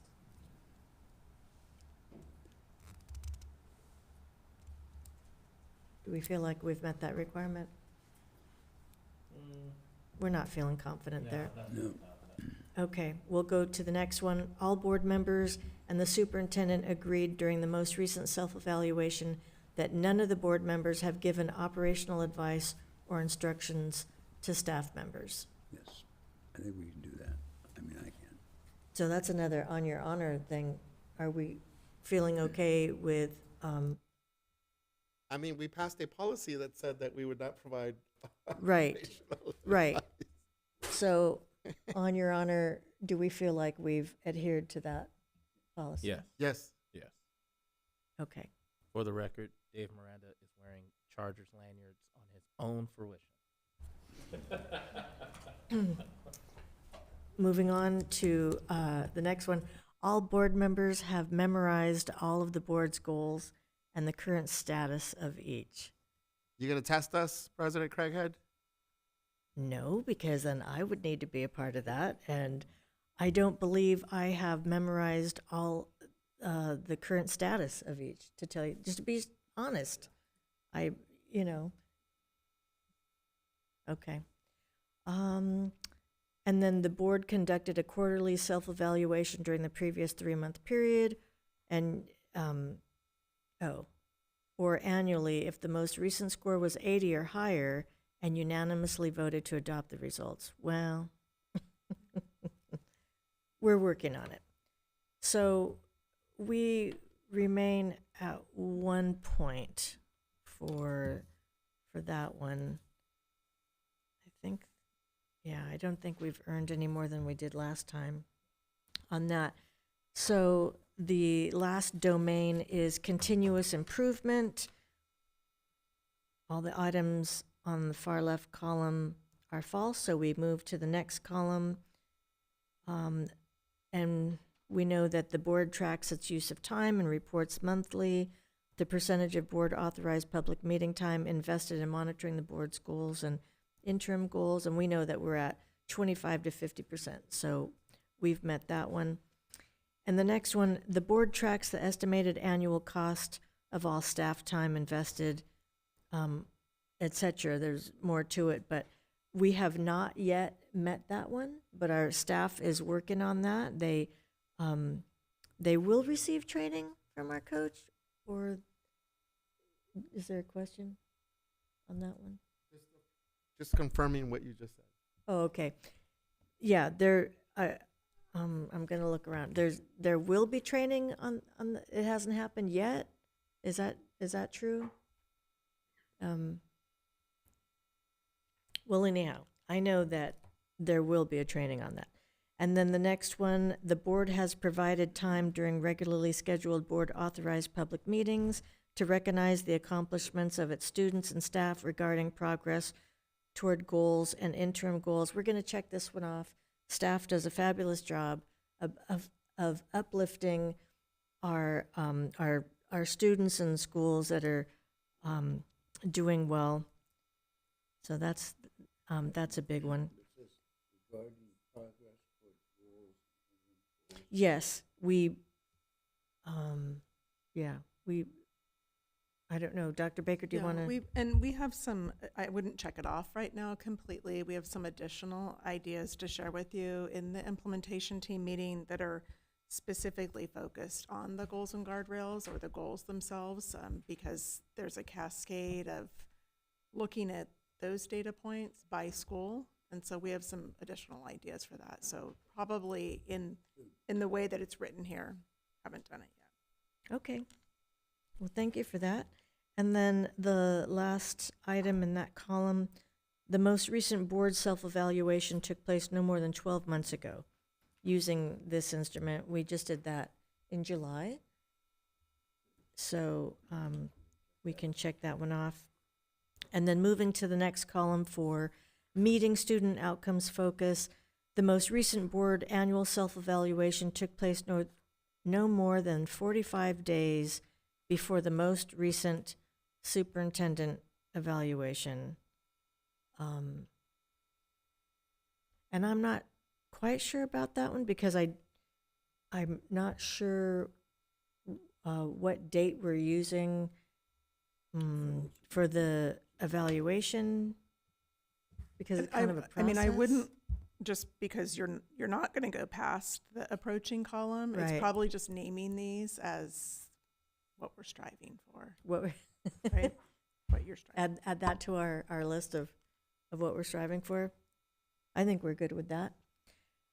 The board has hosted and the board members have led or co-led at least one training session. That's happening on Monday. We cannot give ourselves credit for that yet. It's happening this Monday at 6 o'clock at the Assistants League. And everybody's invited. So we're on our way. We're making progress there. And then the next item, the board has continuously updated the status and targets of all goals, guardrails, and interim goals and guardrails, and publicly displays them in the room in which the board most frequently holds regularly scheduled board meetings. And as Member Otto is pointing out in his best Vanna White, we do have those posted. And not only do we have them posted here, but all the updated status for the, and targets for all the goals, guardrails are posted online, and so those are available publicly. So I believe we can give ourselves credit for that item. Great. And then the last one in that column, the board conducted the most recent self-evaluation and voted to adopt the results, and yes, we did that. Then the last column for mastering student outcomes focus, the board included students as presenters in at least one of the student outcomes focused governance training sessions during the previous 12 months. We haven't done that yet, but we do have a student board member that we may be pressing into service at some point this school year. Just FYI, student board member Nwala. Prior to being selected, all newly selected board members received training on student outcomes focused governance from fellow board members on their board or from a certified student outcomes focused governance coach. And we're not quite there in the election cycle, so that remains to be seen. And the next item, the board conducted the most recent quarterly self-evaluation or annually if the most recent score was 80 or higher, and unanimously voted to adopt the results. And we did, I believe it was unanimous to adopt the results. So now, How many points? yeah, how many points? I don't believe we, well, I'm going to go back to the beginning. I'll go back to the beginning. The first domain, vision and goals, 25 points. The next domain, values and guardrails, 5 points. For monitoring and accountability, we're so close, but we didn't earn any points there. Is it 30? So we're up to 30. Communication and collaboration. We got no points for monitoring accounting? No, Okay. not I'm- yet. Not yet, but so much I'm just. work is being I done. just want to know. Okay. So moving on to communication and collaboration, 1 point. So what are we up to now? 31? Unity and trust, 1 point. 32. Continuous improvement, not quite. So that's 32. 32 would be our grand total. So now we need a vote to adopt. Move to approve. Second. Any discussion? One of the things that, now this is our second time going through this iteration, the one piece that I think that the tracker that we have here can do a better job of is keeping track of the conversations from the previous meeting. If it's okay with you all, I'd like to look into maybe updating the way that we go about using this tracker that captures not only previous notes, but kind of where we are within the process. If we haven't started the conversation, if we're striving, or if we've met it. And just making sure that we can capture that piece moving forward as we go and take a look into next quarter. So could we have like a, what do you call it, a live document, a shared document that we can all refer to, and as we're making progress, updating that? Yeah. You could have something similar to the actual implementation timeline that your coach updates as items, the status of Right. items changes. Yes. Right. And I just think that will, one, improve the transparency of this conversation, but more importantly, can help expedite our meetings, as once again, one of the goals that we fell short of today was the timing piece. So all things considered, I would be more than willing to help with that piece going into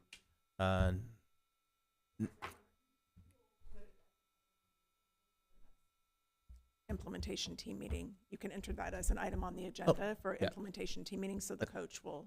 Great suggestion. Yeah. And so, yes, I'll add that as an item to the agenda, as I just think that'll be another tool for us to, once again, support our larger goals in regards to these meetings. Okay. Any further discussion? Then all in favor? Aye. Any opposed? Any abstentions? Student Board Member Nwala? Aye. So that passes 5-0 with a preferential vote. Thank you, everyone. And next on the agenda, we have Student Outcome Focused Governance Implementation Timeline. We have moved from meeting every week to now every other week. And our next item of business is our community engagement meeting, which is scheduled for Monday, October 6th at 6 o'clock at the Assistance League in Long Beach on Spring Street. And everybody is welcome and invited to join us for that meeting.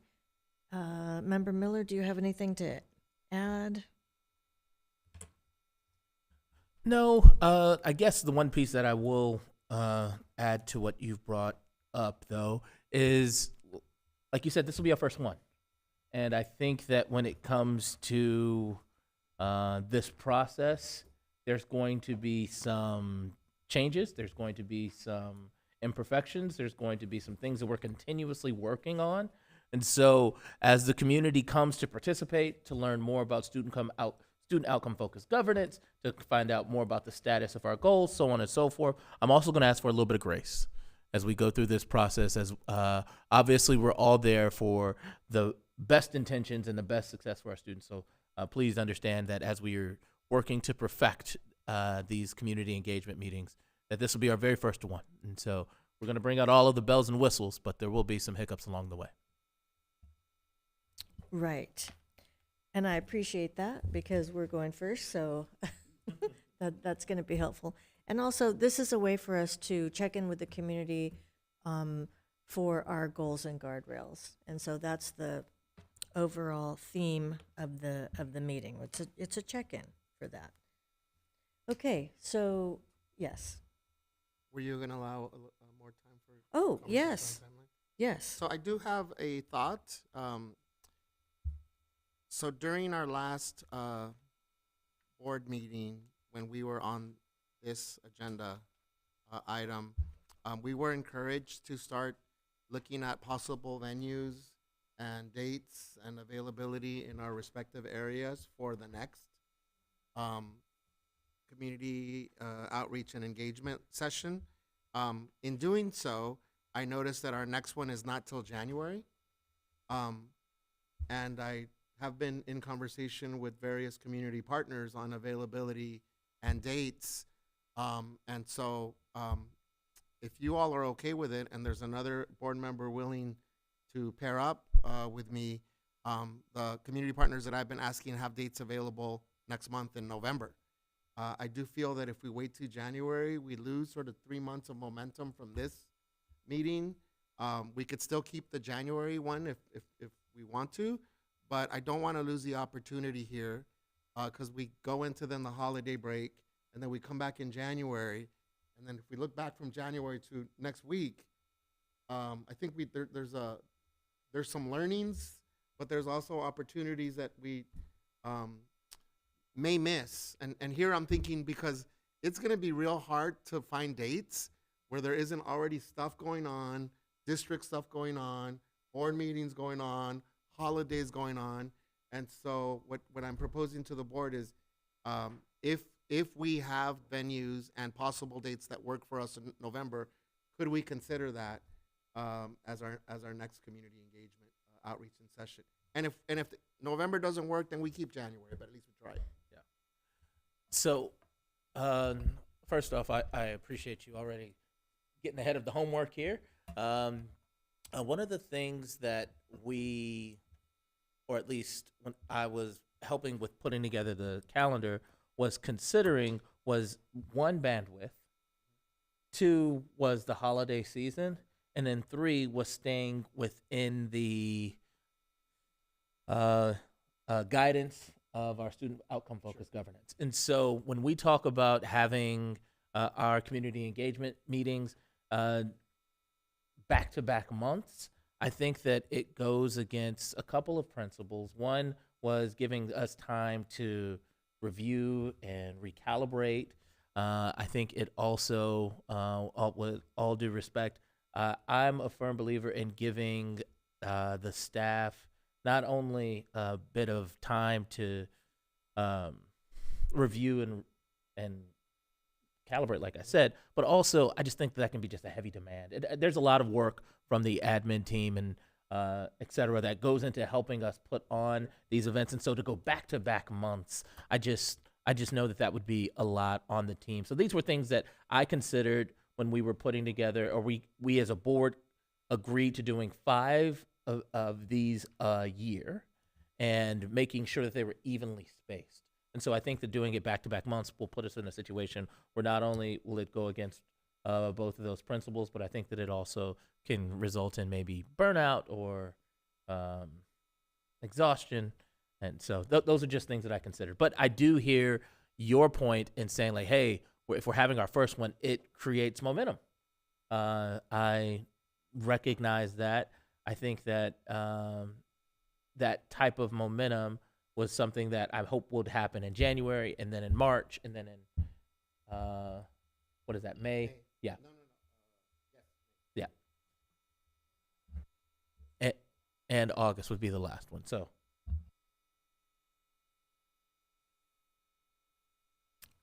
So, Dr. Benitez, are you okay with that? We wait till I'm not, January? but that's fine. I understand. Yeah. Yeah. I just, again,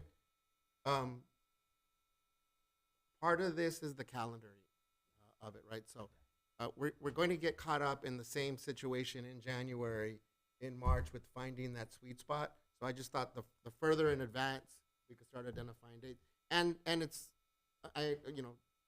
in the spirit of not overly taxing our staff, that's why I was like, at the last meeting, we're like, hey, let's start looking at venues, dates. So that an opportunity came up, and it is what it is. We can manage a change in the schedule as long as we have an opportunity to look at date conflicts. And I do wonder, with the last one being in summer, I know there's been some discussion about lack of availability, both for staff who are off all summer and community. And in the past, there's been a conversation about, is summertime the best time to be doing engagement right now? And this was in the plan, which can be adjusted. That would be District 1, Ms. Lopez's district, in summer, in August. So you could exchange, if you were to go earlier, you could exchange the August one. And I mean, there's no.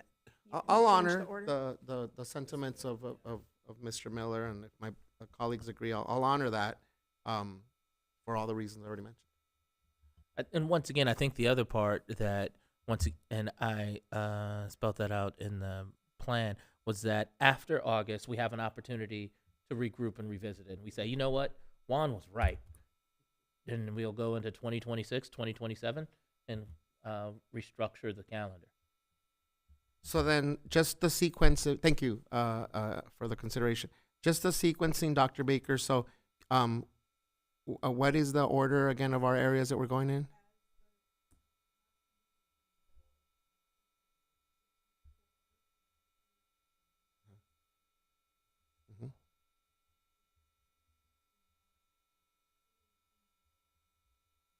Okay.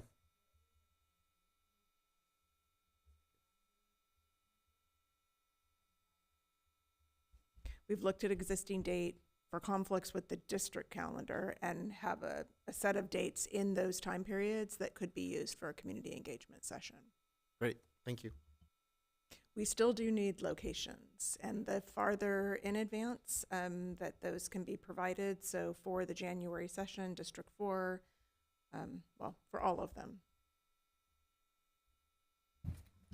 Okay, do we have any other considerations for this item, the timeline?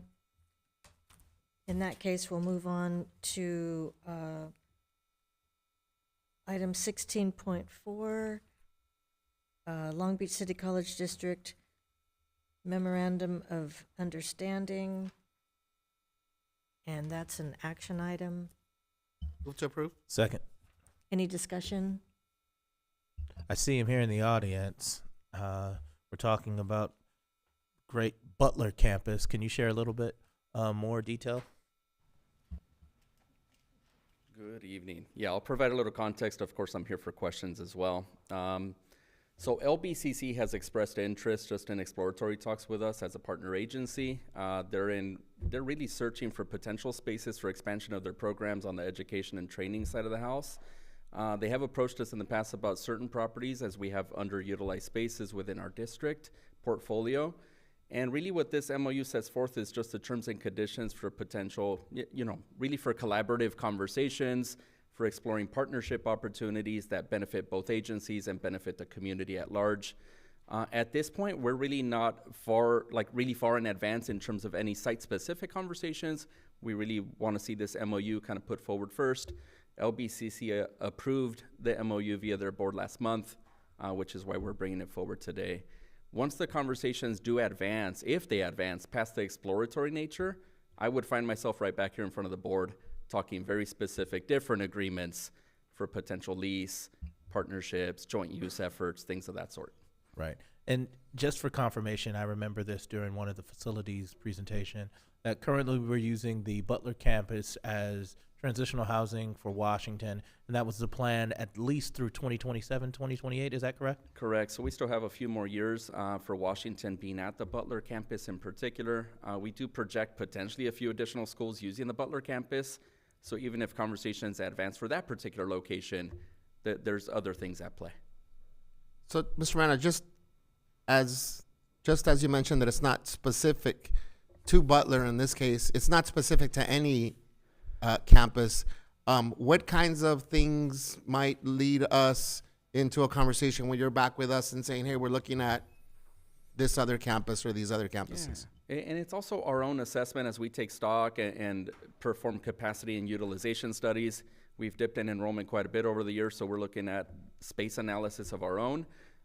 If we find ourselves in a position where there is that mutual benefit, right? So for myself, and we're looking at budget reductions and things of that sort, I'm kind of in a position where, as I oversee operations and maintenance functions, if there's that potential where LBCC has a desire to expand a program, and there's that benefit for us perhaps to not put additional dollars into maintaining or operating certain spaces, we might find ourselves in one of those mutual benefit situations.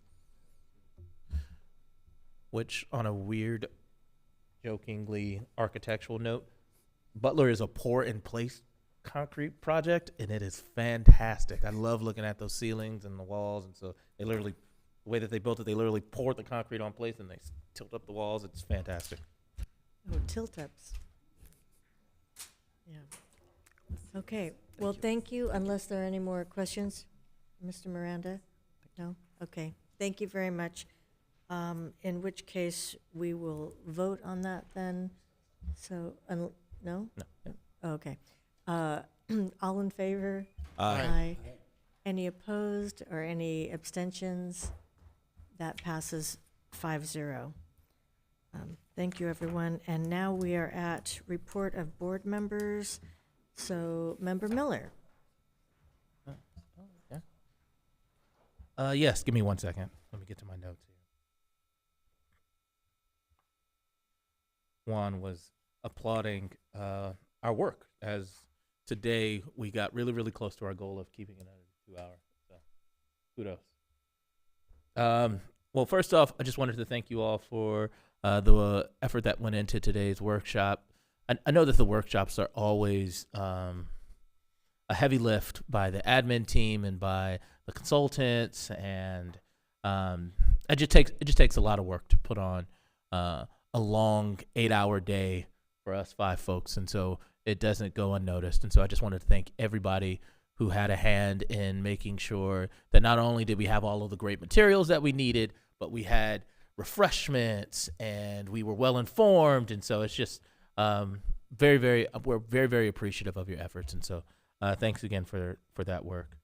A couple of highlights I wanted to mention. First, I wanted to congratulate all of the high schools yesterday for their back-to-school night. I've already shared on multiple occasions how important I think back-to-school night is for parents to get to meet the teachers and for new students to see that some of the great clubs that are going on campus, opportunity to show off a little bit if you're doing something at school. So I just always think it's a really cool opportunity for kids to visit the campuses with their parents one more time. And so all things considered, I know a lot of effort goes into making back to school night a success, as well as board member Nwala was telling me a little bit about all of the great work that happened over at McBride yesterday. So once again, just kudos to all of our high schools.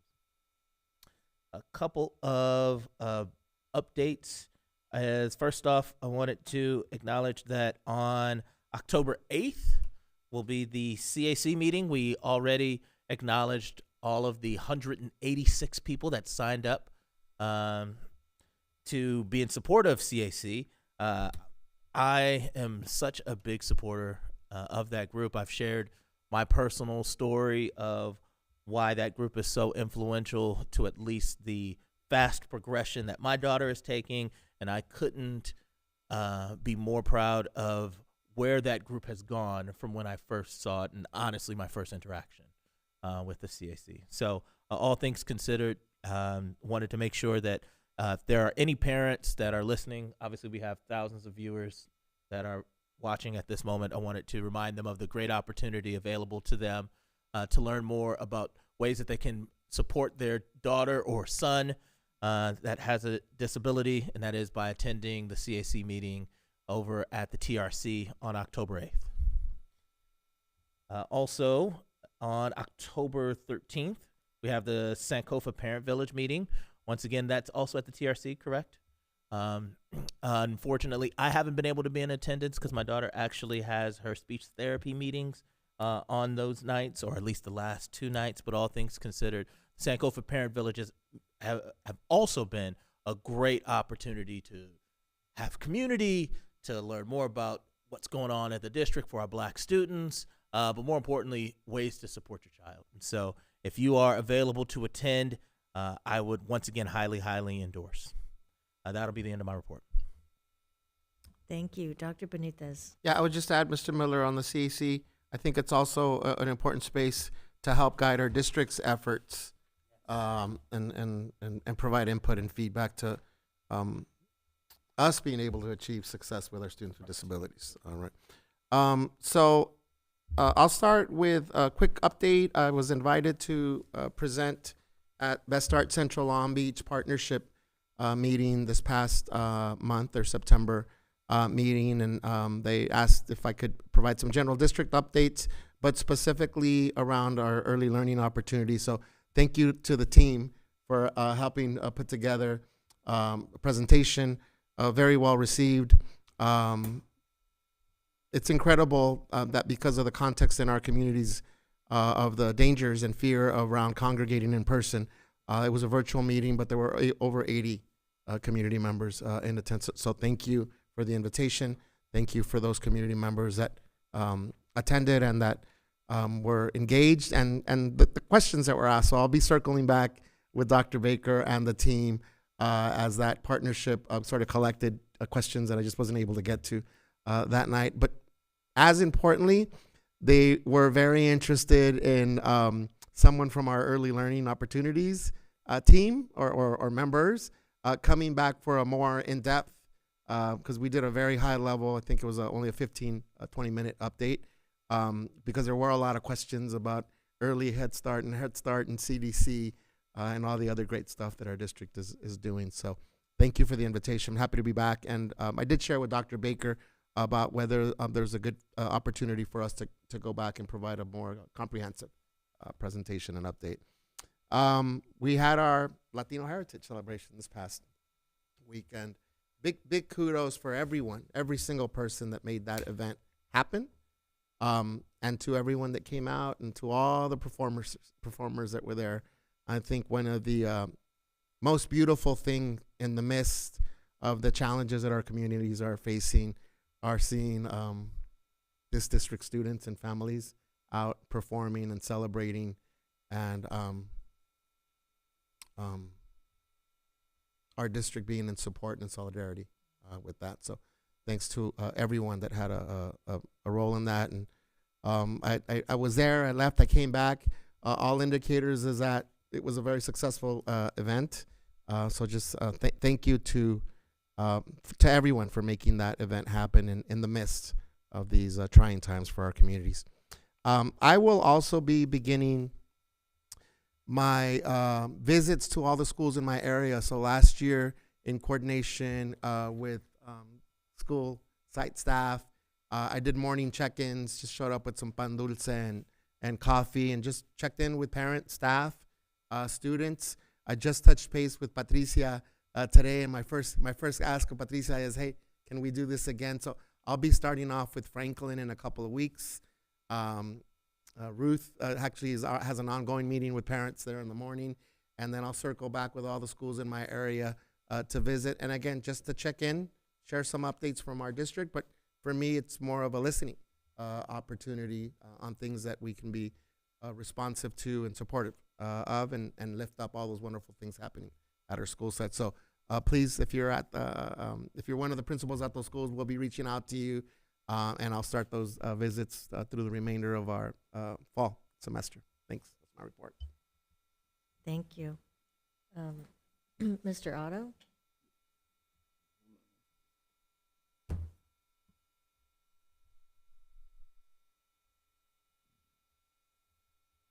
Would you like me to get back to you, or? Yeah, get back to me. Okay. Member Lopez? Yeah, we're celebrating Latino Heritage Month, and I just want to acknowledge all of those who worked around the clock to ensure a celebration at Cabrillo High School this past weekend. It was a beautiful way to celebrate the Latino culture with our students performing and sharing their gifts and talents with us. Thank you to the parents, community members, students, and educators who attended the event. Your presence was meaningful, especially during these challenging times. Y a los padres de familia que asistieron a la celebración de nuestra herencia latina, especialmente a este año que ha sido tan difícil, les doy las gracias por haber asistido Y a los que no pudieron, estuvimos en solidaridad con ustedes. I'd also like to take this opportunity to speak to our immigrant students. I encourage you to reach out to your school or school counselor or school psychologist if you're feeling stressed over the deportations or if someone you know has been deported. I understand how incredibly difficult it can be to talk about what you're experiencing and feeling. I personally found it very difficult to speak about it during last board meeting. And I didn't, because it's not easy. But it's important that you get help. So students, please make sure you go see someone if you're not feeling well, if you're feeling scared, if you're feeling lonely. And to our district staff, I urge you to make sure all schools have counselors and school psychologists ready to assist our affected students. Thank you. Thank you. Mr. Otto? Yeah, I also want to say how fun and interesting it was to go to the Latino Heritage Day last Saturday, and what I was surprised but very grateful for was all the groups that were there, and that you were able. I just learned a lot of things, and they were very appreciative of being there. I think it was a big success. I thought that the performances were great. I didn't get to see all of them because I was talking to people in the booths, but I saw a lot of them. Back to school night, I went to Wilson, the high school that is in my area, and talked to a number of parents there. It's a mixed bag about whether people go back to school night. Sometimes they just think that there's not much to do, but I did talk to some parents who were very excited about what was going on and what they were able to do. And I enjoyed that. I'll tell a kind of a bad one on me, and that is that I then expected to go to Sato and to talk to the principal there, but then I thought I saw the principal at Wilson. And I thought, did I miss something about administrative assignments? But no, I hadn't. I went to Sato, and Sato had its open house in August. And that's because they started early, and so they weren't having an open house last night. I too am setting up school visits. I tried to get to Jefferson last week for the middle schools, but that conflicted with the ceremony at Long Beach City College for the induction of their Hall of Fame members, and a guy that I was very close to was being inducted, and so that was a very, very good event as well. I too am looking for locations for our events, visits in my area, and I haven't found the ideal place yet, although I've got some feelers out, and I think that that it's a very good idea. What I was struggling to find was, and when you graciously skipped over me, was this document that the district had put out a couple of years ago on under student outcomes focused governance, which had to do with board member site visit protocols. And it comes up, there's a lot of questions that align to focusing on student outcomes and questions that do not align on focusing on student outcomes. And that was very helpful to me when I go to schools. It sort of gave me a good understanding of what could be learned and how to do that. And so I now carry that with me in my portfolio if I'm going to start by school and then get ready to do things. So that's my report. Thank you.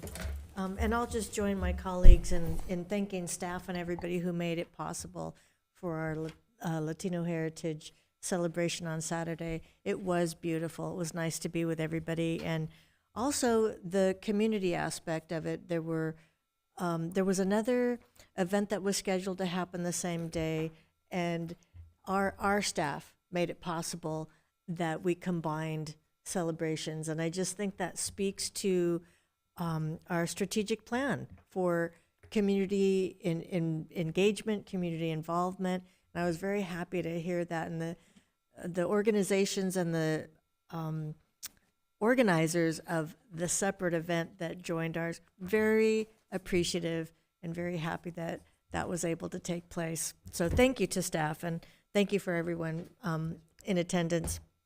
And then, of course, it was back to school night for our high schools, at least most of our high schools.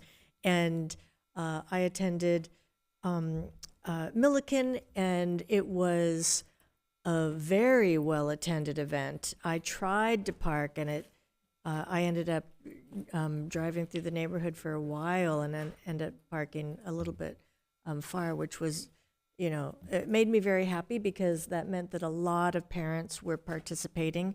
And I wanted to see what the campus looked like because it's under construction, and that added a degree of difficulty for parents trying to navigate the campus. And as one person said, it's like freshmen trying to find their first class. Or, everybody's kind of referring to a map, like, But there were plenty of staff members out and about helping to direct people, and the jazz band was playing under the direction of Mr. Mitter. It was so nice to see him, and so nice to see our arts in full force, especially when it comes to Milliken, because, strong music programs, strong vocal programs, strong drama, just, very vital place. So thank you for staff, because that makes a very long day when staff has to be there from, early morning to in the evening, and they all do it with a smile on their face. So thank you. And I will turn it over to our superintendent, Dr. Baker. Thank you. Just a few things this evening.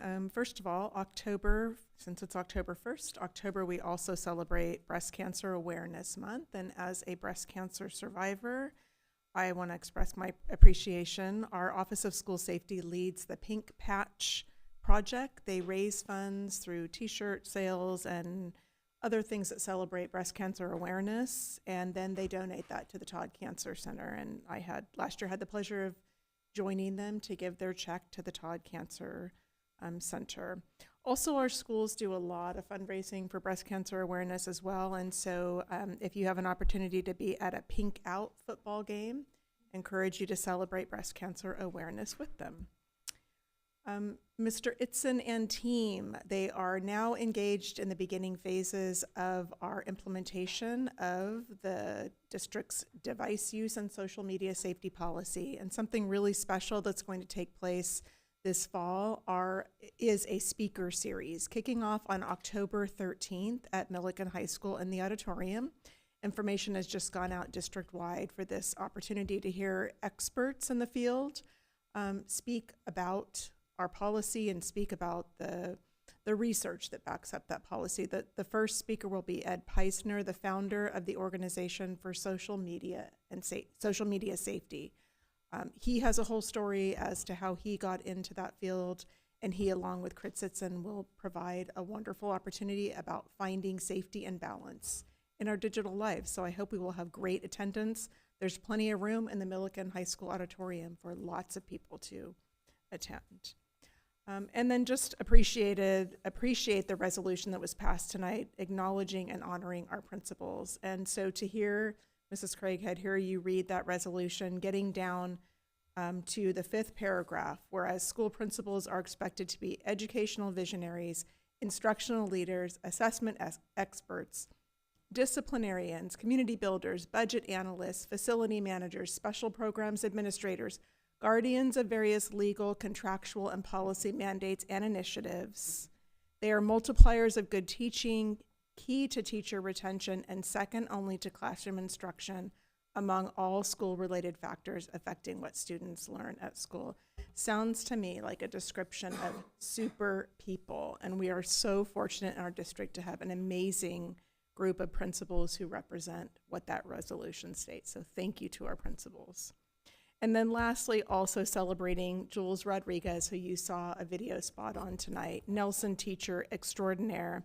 I had the opportunity to visit her classroom and to just express appreciation and with her students in front of her, and to hear students speak about her and the impact that they're having on her life, that she's having on their lives, was just really amazing. And so it's something that this year was the first time that I've been able to do that in that way, and it won't be the last, because to hear students speak to their teachers about their impact is just amazing. Jules has an incredible life story that got her into education, and she's using all her gifts and connections around STEM to enhance the lives of those at Nelson Middle School. So we are so lucky to have her in Long Beach Unified School District. Her spouse also teaches in Long Beach Unified School District, so lucky us. And with that in mind, that is my report. Thank you. Thank you. And that concludes the business of this evening's meeting. Thank you, everyone, for being here all day. And without any objection, we'll adjourn the meeting. Our next regularly scheduled meeting is Wednesday, October 15th. Thank you and good night.